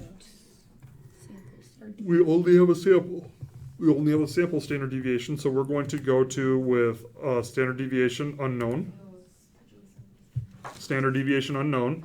And let's come down here. Are we looking to calculate the sample size? Or are we looking to calculate the confidence interval limits? The sample size. The limits. The limits. Do you see that? Because it says what are the lower and upper limits. So we're going to come down here and we're going to find the lower and upper limits. Okay, so what data do we need in order to do this? Let's just delete this. Okay, and we're going to go right here. What's the very first piece of data that we need? Point estimate. What is it? Mean point estimate. What is the mean? 5.5. 5.5. Is that the mean of the population or is that the mean of a sample? Population. Nope, skip that. If we had the mean of the population, we wouldn't need to do this at all because that's all that we're trying to find out right now is what is the mean of the population. Okay. How many are in the sample? 42. 42. Okay. What's the degrees of freedom? 41. 41. Okay. What is the T score? T score is equal to 2.701. 2.701. And how do we get that? Let's take a look. Okay, so what's the degrees of freedom you said? 41. 41. So we got 41 right here. And then if you go up to the top where it says confidence interval, we're dealing with a 99% confidence interval right here. So you keep going down where it's 99% confidence interval. And where it intersects with 41, it's going to intersect with 41 right here, 2.701. So the intersection of 41 and the 99% confidence interval is 2.701. Okay. So, and then what's the sample standard deviation?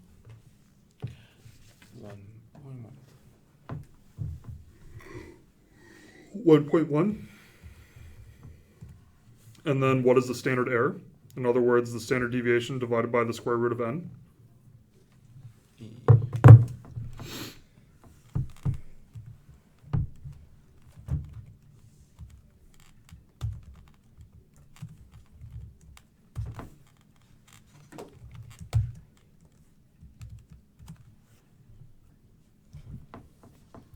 My air bear isn't working.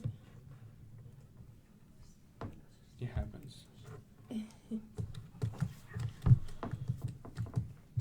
Sometimes I'm outside. It's not safety to enter the Baylor website.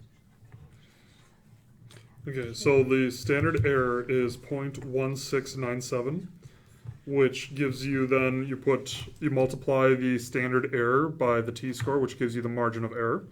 And then you get the upper limit and the lower limit by subtracting the margin of error and adding the margin of error to the point estimate of the population mean. Okay, so that gives us the lower limit right here and the upper limit right here. So we're able to say, okay, so here is right here the interpretation of that. We are 99% confident that college grads work between 5.04 and 5.95 years before they get promoted based on a random sample of 42 college grads. Okay, so that's how you would actually interpret it. So are we saying that that 99% of the individuals are within that confidence interval? Or are we saying that we are 99% confident that the actual population mean is within that confidence interval? The actual population mean. Okay, you guys tracking with that?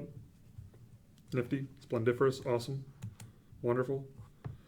So, next, you said 17? Mm-hmm. Okay, for a null hypothesis, where mu is 4,001% level of significance. Sorry.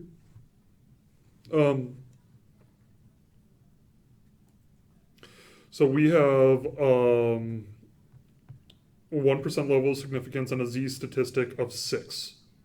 Okay. First of all, if I have a 1% level of significance, what tail of test is this? Is this a one tail or a two tail? What is this? Upper, lower? Two tails. No, no. upper. This is a two tail test because it says equal. I'm going to mess with you guys for a minute here. You guys ready? Because I can. So, if I had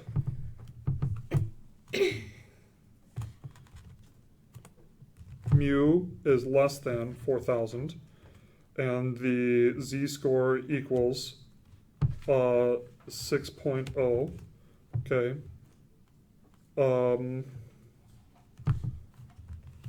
Mu is greater than 4,000.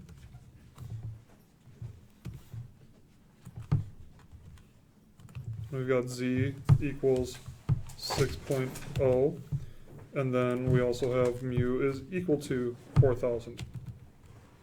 Z is 6.0. So, are we rejecting, failing to reject? What are we doing?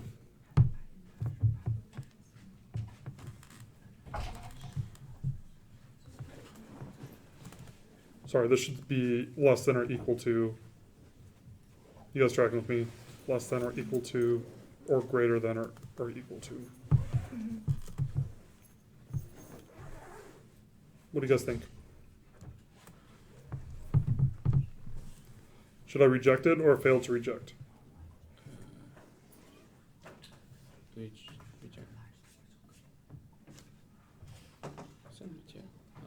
We'll start with this one. No.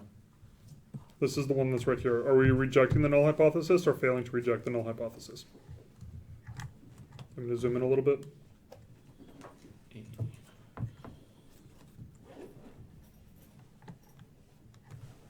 Alpha of 0.05. We'll just do the same alpha every time.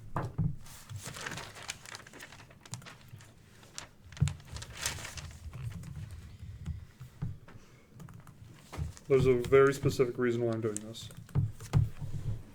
There's no calculations that are needed. First of all, what is the critical value for this? Better yet, let's start right here. What is the critical value for this? This was 1.96.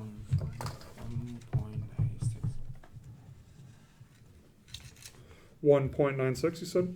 Plus or minus 1.96? Yes. Plus or minus 1.96. Okay. What's the critical value right here?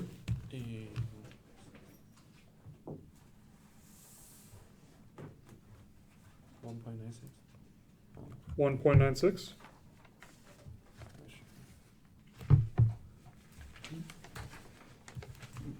What do you guys think?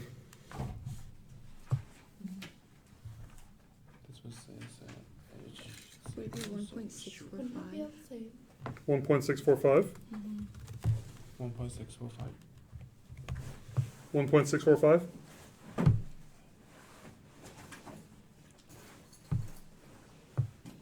What do you guys think? Does that sound right? Wouldn't they be all the same? Oh yeah, yes. No. What, Every one is going to be different. but is that Wouldn't one it just just be be positive this? 1.96? This right here? No, this. No. Oh, this right here? Yeah. The reason why it's not just positive 1.96 is because it's all on one tail. So when it's all on one tail, it's going to be different.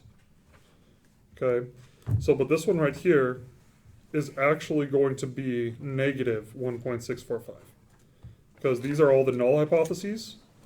And remember, the alternative hypothesis is going to be in the opposite direction. Okay, so the alternative hypothesis is going to be 4,000.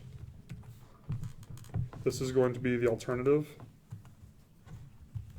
right?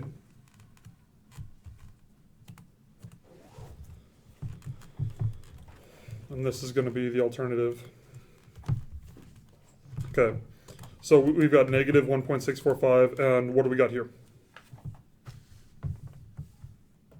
What's the critical value? 1.645?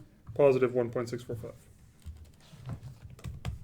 So now the question is do we reject? What's our decision? Do we reject or fail to reject here? Reject. Because Z Is greater than. calc is more extreme than Z crit. Okay, so what about here? Reject or fail to reject?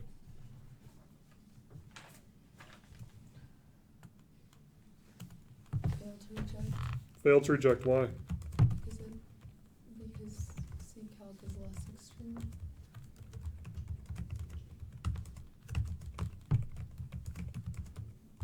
But Z is really extreme. Is that an extreme Z?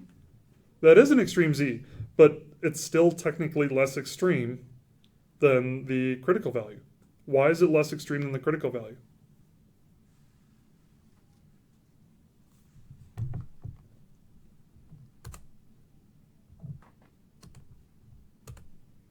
You guys want me to show you? Okay. Right here. This is what we're dealing with. This is a lower tail test. This is your critical value. Anything here, or anything beyond is coming this way, right? It's going to be over here. But our Z calculated is over here. So because it is on this side of the line, it's considered to be less extreme. So even though it's a really big Z value, because of the side of the line that it's on, we're saying it's not more extreme. It's less extreme. Because it's less extreme, we're going to fail to reject. Okay, so it's really important to know what is the tail of the test. Because right here we failed to reject. Okay, and then right here, are we going to reject or fail to reject?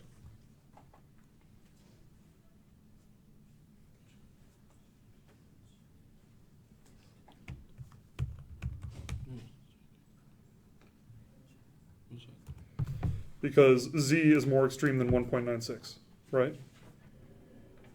6 is more extreme than 1.96. You guys go with that? Questions, comments, and appropriate remarks? I was telling them this is all recorded, and so you'll be able to go back and watch anything that was done earlier. So even if we don't get through it right now. Could you zoom out so I can take a picture of the whole thing? This part? Yeah.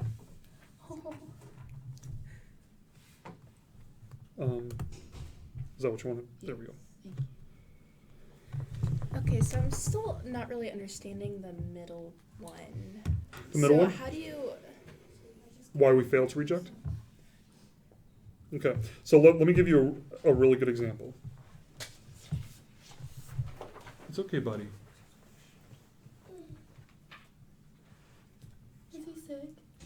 Oh.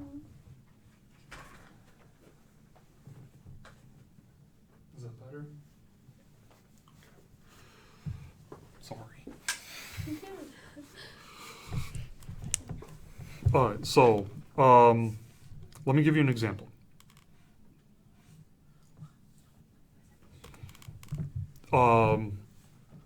Say, for instance, I want to tell you that I built a new car, and I promise you that it takes less time for my new car to do a 1 mile around a racetrack compared to your car.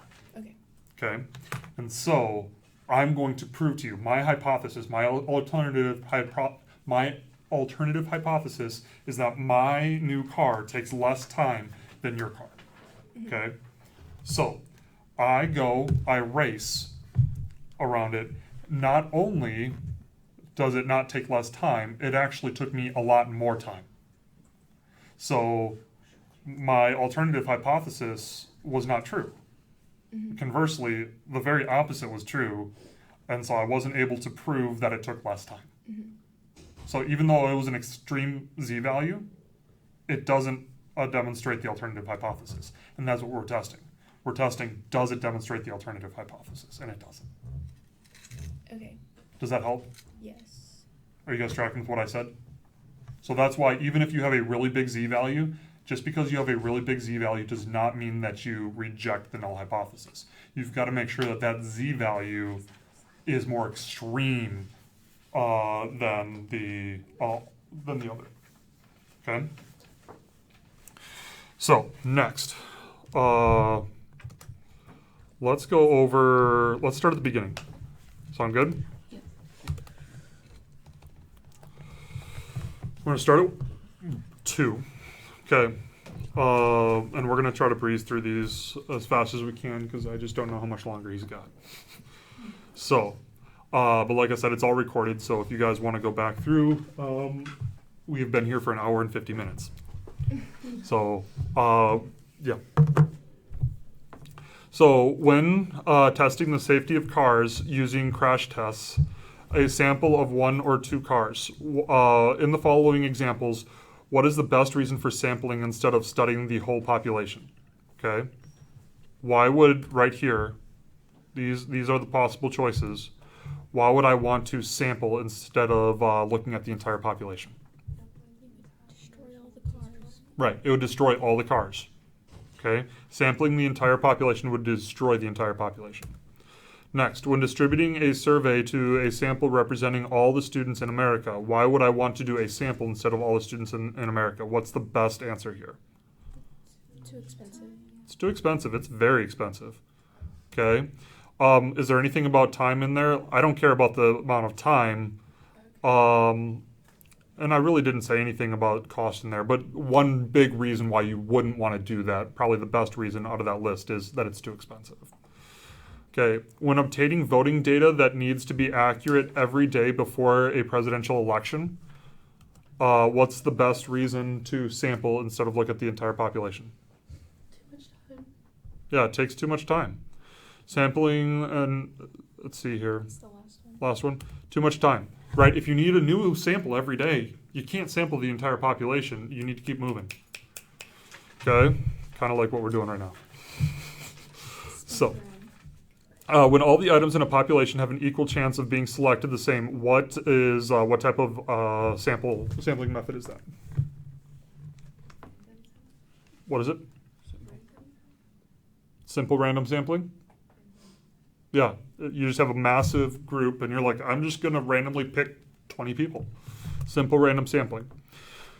Okay, the items of or individuals of the population are arranged in a file draw by date received. A random start point is selected, and then every so many members of the population is selected from the sample. Okay, what is this? Systematic. Yeah, systematic. It's you have a list starting from point A to point B, and you take every so many people in that list. Okay, so that's systematic random sampling. When dividing a population into subgroups by quantitative variables so that random samples from each subgroup can be collected, what type of sample is used? In other words, you are making quantitative classes. What was that? Yeah, stratified. Okay, you're making stratas. You're breaking them up into classes, right? And you're picking so many relative from that class. Okay. Statewide sample survey is to be conducted. First, the state is subdivided into counties. 7 counties are selected at random, and further sampling is concentrated on these 7 counties. What do we got? Cluster. Cluster. Yeah. Cluster is very much so focused more on qualitative classes. You look at like for instance, we have 200 classes in a day here in the business school, give or take. If I were to randomly choose 7 of those classes and randomly choose 5 people from inside of those classes, that would be cluster sampling. Those are qualitative. I'm just randomly choosing based on where they are. Based on or I'm randomly going to choose from freshmen, sophomore, junior, seniors, grad students, whatever. And then from there, I'm going to choose 10 people from inside of each one. That'd be cluster sampling. Okay. So cluster sampling is more qualitative based. Stratified is more quantitative based. Okay. For a distribution of sample means constructed by sampling 5 items from a population of 15. Okay. Which of the following is true? The sample size is 15. There will be 3,003 possible sample means. The mean of the sample mean will be 3, or the standard error will be 1. Second one. Second one? What do you guys think? How do you find that number? I was about to show you. No worries. Because are you guys correct? Yes. But the way that you do it is equals combination, COMBIN, then put how many are selected, or how many are in the population? 15. How many are selected at a time? Okay, are you ready? Dun dun dun dun. 3003. Can you go back on the formula? Yep. Thank you. Does that make you so excited about life? Yes. Okay. You guys feeling good about that? Yep. 3003. Which of the following is not true about a sampling distribution? Okay. Which of the following is not true? 3 of these are true, 1 of them is not.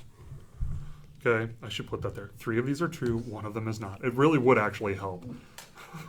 I know it sounds simple and silly, but it's just the way that you think about things. So, a sampling distribution of the sample means will be narrower than a population population distribution. Is that true? Yes or no? Yes.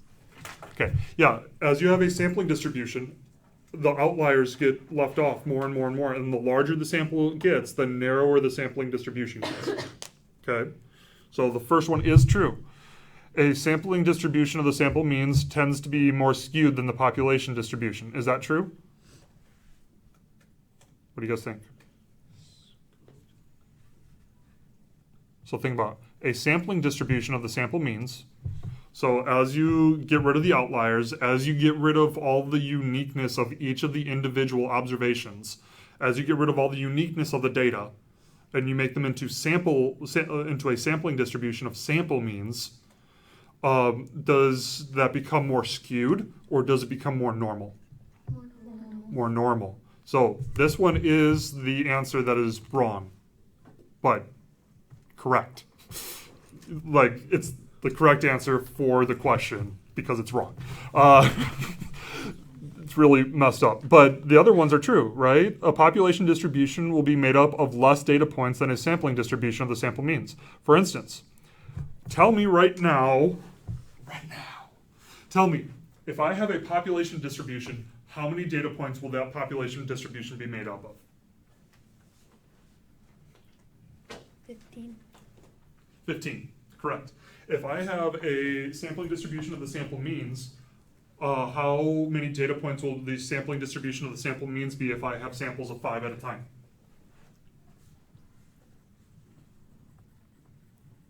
5. Not 5. Oh. How many data points will there be if I have every single possible sample of 5? 3,000. Oh. 3003. So a sampling distribution of all of every single possible sample mean will be composed of 3003 samples. Do you guys see that? Does that help? Is that clear as mud? Or is that a little bit clearer, kind of like murky water? Mm-hmm. Yeah. Murky water? Can we clean up the murky water, make it drinkable? No? What do you guys think? Too early for that? I've got murky water right up here. It's called coffee. Speaking of which, I'm going to have some more. Does anyone else want some more? Because it's probably almost not good anymore to drink. I'll have some. You'll have some? Yeah. Good. Because, oh, it's still warm? Okay. Yeah, Noah can just like go over there and grab some. Okay. So ask me a question about the sampling distribution of the sample means compared to the population distribution. So a population distribution, you are looking at each individual sample, right? So you're looking at each individual sample. But when you're looking at the sampling distribution of the sample means, you are looking at every single possible sample of a given sample size from a given population. Okay. We're going to ask one more question about that. Okay. The size of the sampling error is directly related to the sample size, directly related to the population mean, inversely related to the sample size, inversely related to the population standard deviation. Okay, first of all, what is the formula for sampling error?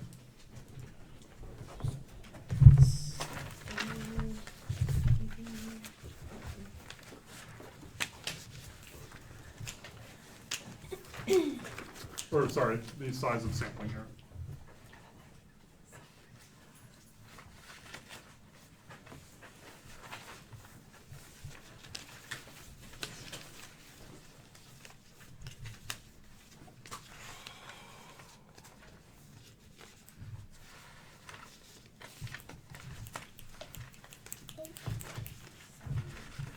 It's really simple.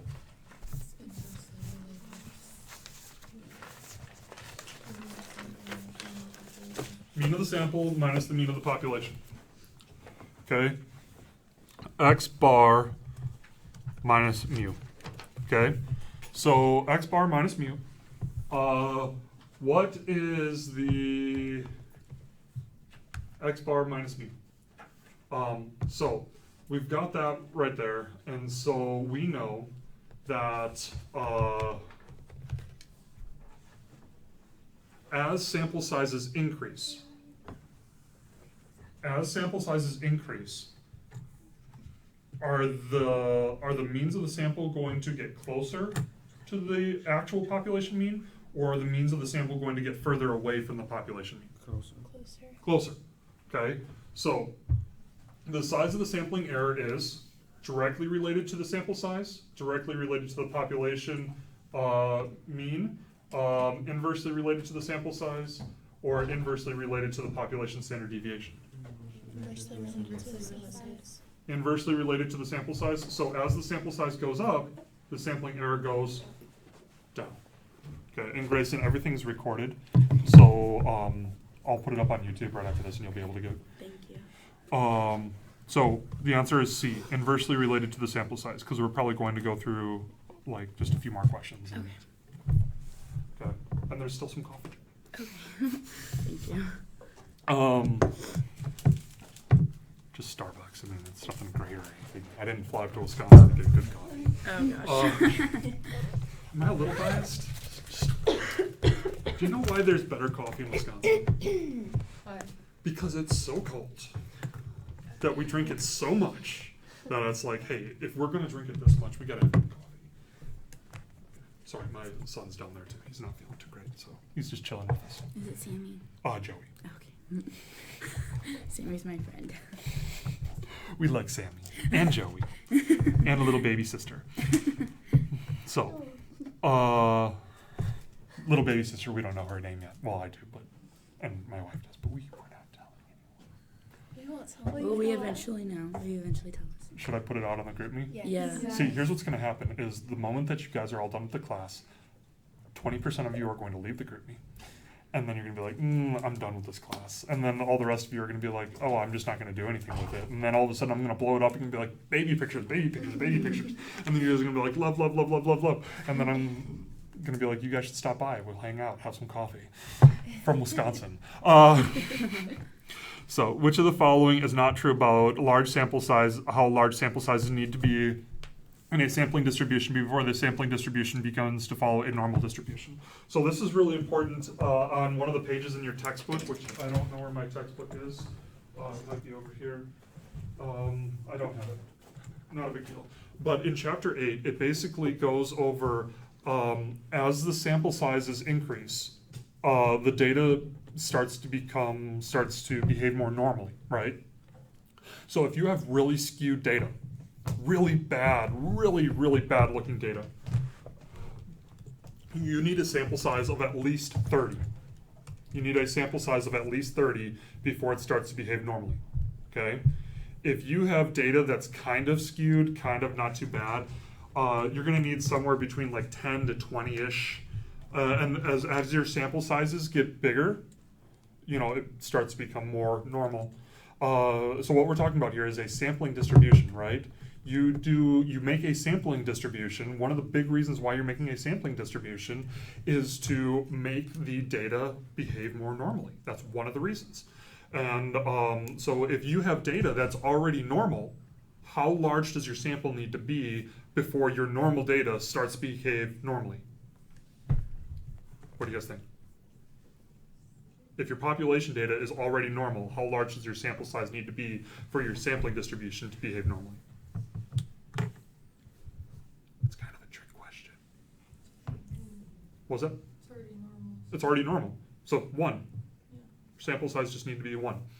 Okay? But if you've got data that's like a uniform distribution, like that nice box, you're probably going to need about 6 to 10 before it starts to behave normal. Okay? And so in general, what we want is we want bigger samples. Now, is it still good, even if you have a normal distribution, is it still good to have a larger sample? Mm-hmm. Why? Because it brings in the standard error. The larger the sample, the smaller the standard error, right? and we want a small standard error. Okay, so let's take a look at this. Which of the following is not true about how large sample sizes need to be in a sampling distribution before the sampling distribution begins to follow a normal distribution? Okay, sampling distributions from extremely skewed data will need to consist of samples of at least 30 observations. Is that true? Yes. Okay, I just said that, right? So sampling distributions from moderately skewed data will need to be composed of samples greater than 10 observations. Is that true? More or less. It's kind of like a rule of thumb. Like I said, 6 to 10 to 15-ish, right? Okay. Sampling distributions from normal data will need to be composed of samples greater than 10 observations. Is that true? That's not true, right? Because if you have normal data, it's already normal. Okay? So the correct answer is C. And then finally, sampling distributions of a uniform data will need to be composed of samples greater than about 6 observations. Perfect? Okay. Question 8. An experiment involves selecting a random sample of 256 middle managers for study. One item of interest in their is their annual income. The sample mean is computed to be 35,420. If the population standard deviation is 2,050, what is the standard error of the mean? What is the formula for the standard error? You do population standard deviation divided by square root. Okay, so I want you guys to work this out really quick, and I will be right back. Sound good? And do the next one. I'll be right back. Okay. I will climb with you. Oh, I already did. Oh, yeah. It's, yeah. So it's the Okay, I population. just did that first, thank you. The population standard deviation divided by square root of n. Wait, what was the formula for it again? It's the population standard deviation divided by the square root of n. Okay. So it's 2,050 divided by the square root of 256. His kids are so cute. His tests aren't. I might fail them. So.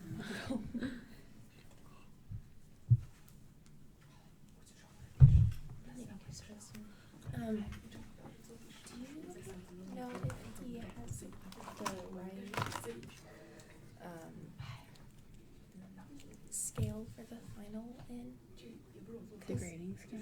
Yeah, because like I plugged in like what if scores No, I don't know. and like I put 100 in for the final and it only brought my grade up 2 points. There's no way because Yeah. because there's so many different components to it. Like, Like that didn't make any sense. there's like so many different grades. So that's Also the final. So like, chapter 11.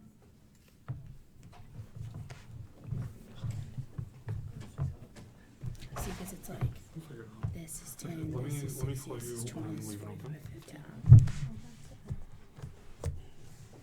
50. Well, we'll call you later at lunch. Okay. Bye. Okay, sorry. So what do we know? What is the standard error? Because It's 128.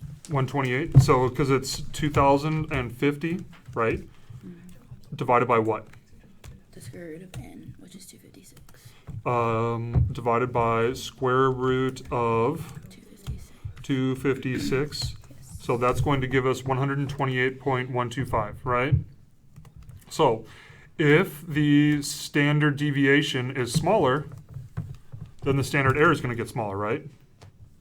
So right there, I just made the standard deviation smaller. Let's see what happens when we make the standard deviation larger. And it gets even bigger. And so, you know, those are the things that contribute to it. Now, what if I had a sample size of 2,560? It would also get really small. And do we want a small standard error? Yes. We want a small standard error because the smaller the standard error is, the more precise our guess is, if you will. Okay? Cool? The central limit theorem allows us to use a z statistic to compute the probabilities for the sampling distribution of the sample mean. Is that true or false? True. That is true, okay? Because you take the z calculated, and you compare it the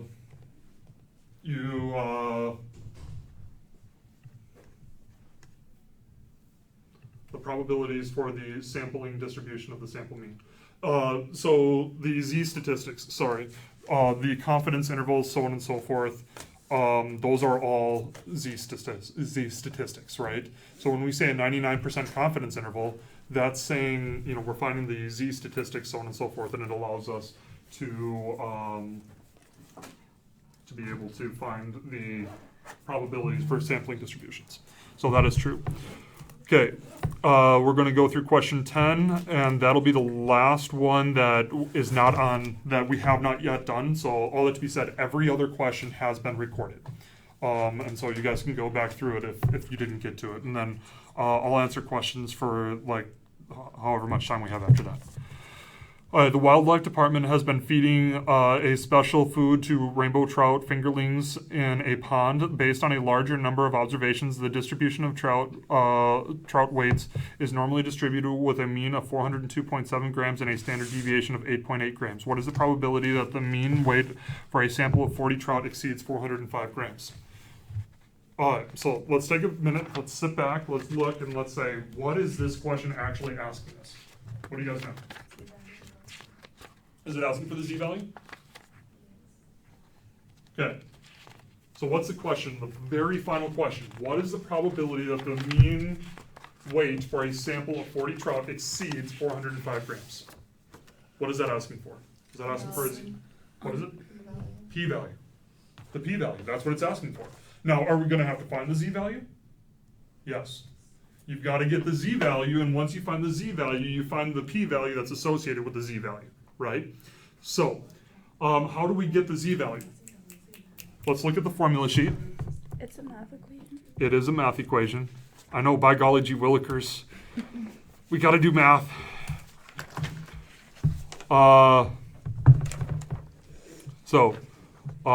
It's on this, the chapter 8 and 9. Right here. Z-value of X when the population standard deviation is known. Okay. So right here, here's how we calculate the Z-value. Z equals. 405.5. So are you guys ready for this right here? The term for this is the sampling error. Z equals sampling error divided by the standard error. So you take the sampling error and you divide it by the sampling error. Okay, you take the sampling error and divide it by the standard error. Can somebody just tell me right off the top, what is the sampling error?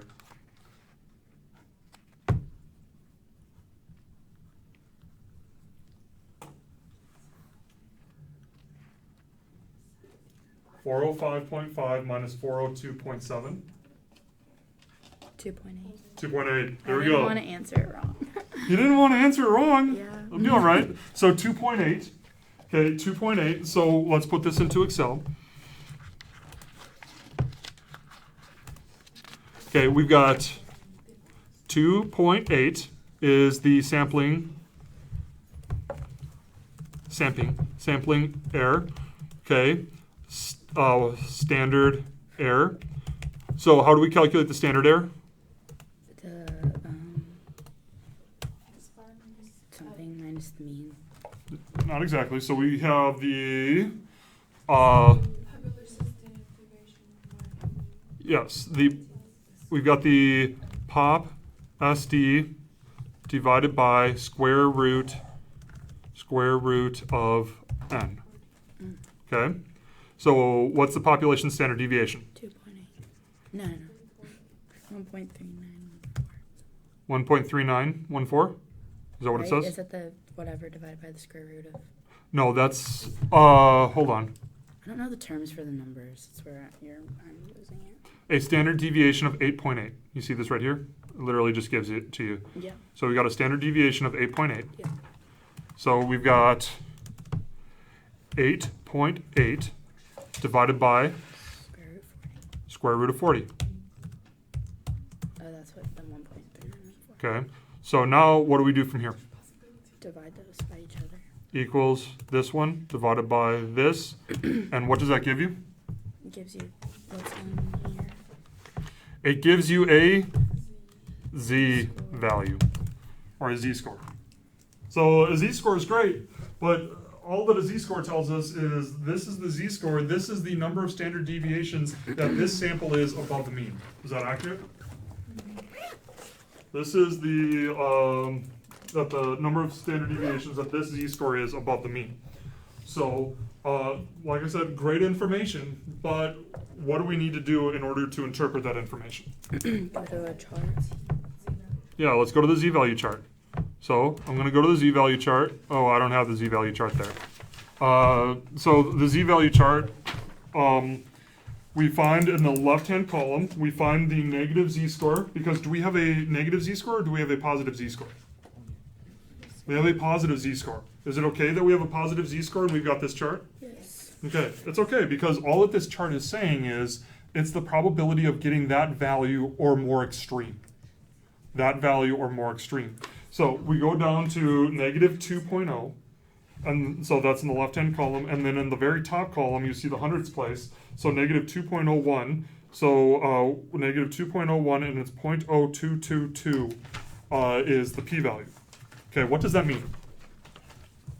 Negative 0.0222. Somebody give me an explanation for what that is. That's is it the space under the? Probability to exceed.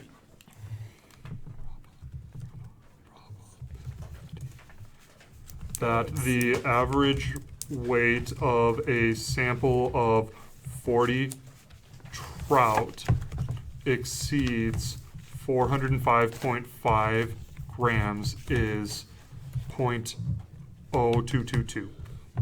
Okay? That's exactly what it means. Okay? Here, let's do this.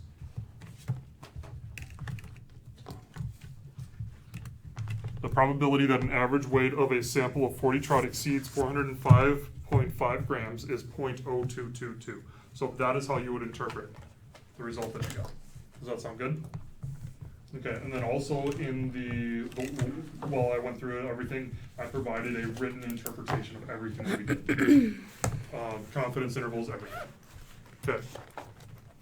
Let me answer any questions that you guys have. Grayson. Do the breakdown of upper tail, lower tail, all that. And I've already done that. I have, and I'm going to tell you that once I show it to you, you're going to be kicking yourself because it's so straightforward. I'm willing to do that because I don't get it. Do you guys want to kick yourselves for a minute? That's fine. Okay. What direction is this pointing towards? The zero. Well, that one's bigger, but to the zero. Well, it's pointing towards the upper tail. Okay. This is pointing towards the upper tail. You don't even have to look at anything. Oh. This is pointing towards the lower tail. This is tail. pointing towards the upper, lower. This is not equal. This is a two-tail. Oh my gosh.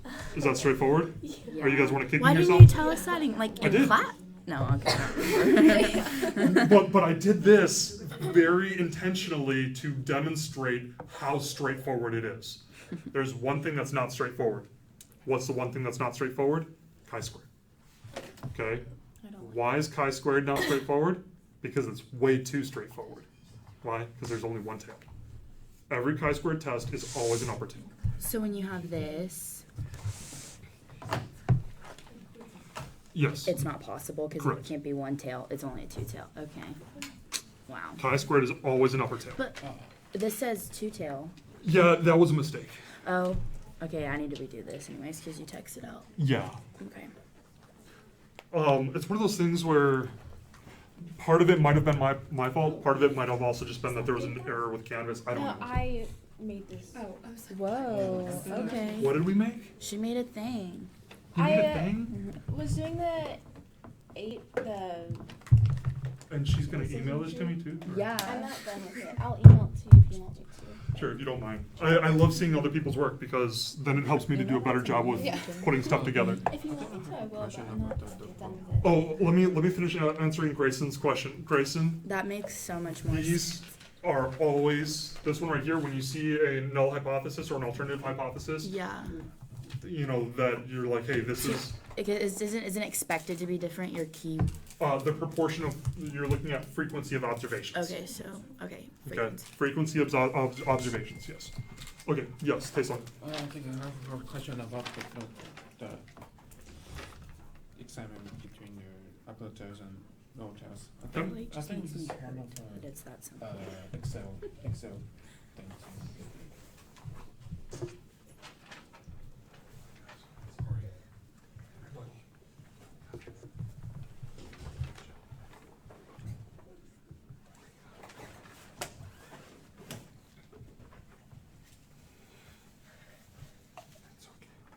Okay, what were you saying? Then there's a one more. There's an Excel thing. It's okay. Okay, one tail versus lower tail? No, upper tails and lower tails. How to determine these two? Okay, so lower tail test, the critical value is a negative critical value. The upper tail test, the critical value is a positive. And so if it's more extreme, then it's got to be above the positive or below the negative.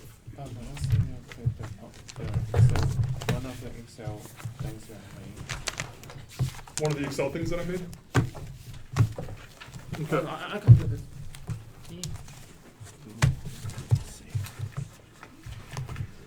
Okay, if y'all are heading out, I will put it up, like, before I leave. So, like, I will literally put it up on YouTube, like, right away. Okay? This one. Okay, yes. So, that's what I was talking about a little bit earlier. There's a possibility... Thank you, guys. Remember that the alternative hypothesis always points towards the region of rejection. So this right here is a lower tail test. This right here is an upper tail test. This right here is a two-tail test. So this one's H1. This one right here is a lower tail. This one right here is an upper tail. Okay, I just want to say, is that H1? That's, I've got it, if it's got the equal sign, that's going to be the null hypothesis. If it doesn't have an equal sign, it's going to be the alternative hypothesis. Like this? Yes. How do you do critical values? I don't know why I'm thinking it. So I was looking at quiz 11 and I didn't understand. Okay, so the critical values is the dividing point. The critical values are the only thing that's not up there. Yeah. So you've got to use three things. You've got to use, or sometimes four. You've got to use the degrees of freedom. You've got to know what test statistic you have. It's okay, bud. You've got to use the degrees of freedom. You've got to know what test statistic you have. And you've got to know the tail. Oh wait, we wrote that down on that piece of paper, right? Yes. Degrees of freedom, and then it was a couple other things. Oh, and the alpha level. Yeah. And the Alpha alpha here is 0.1. So, and you got to know which test statistic you're using, and then once you know that, then you can go to those different charts. It's like from the review, that Yes. one. Okay. And I have a whole, like, we went through several of them, making sure, and if you restart the quiz, there's a whole section just on that. Did any of those get changed? No. I don't think so. Okay. I don't think so. Kennedy and I did the whole thing with Okay. the tutor last night. So. Was that beneficial? Oh yeah, Good deal. because she explained a lot, and I wrote down like every math problem that we did. So. Good deal. Yeah, no, I promise you, I set the practice exam up to set you guys up to do really well. Okay. So if you guys know every single part of that, you'll do really solid. Okay. Okay, other questions? You all right, Bob? Question 5. She's doing okay. She's like awake, and she even said 2 words yesterday. Wow. So that's like a huge miracle. So we're still praying for full healing, but we'll take the small miracles and the big ones. You take everything you can get. You take every day that you can get, because every day is a huge blessing. So, yeah. That's why you take every day you can get with that. Sorry. Number 5. Number 5? I can operate it.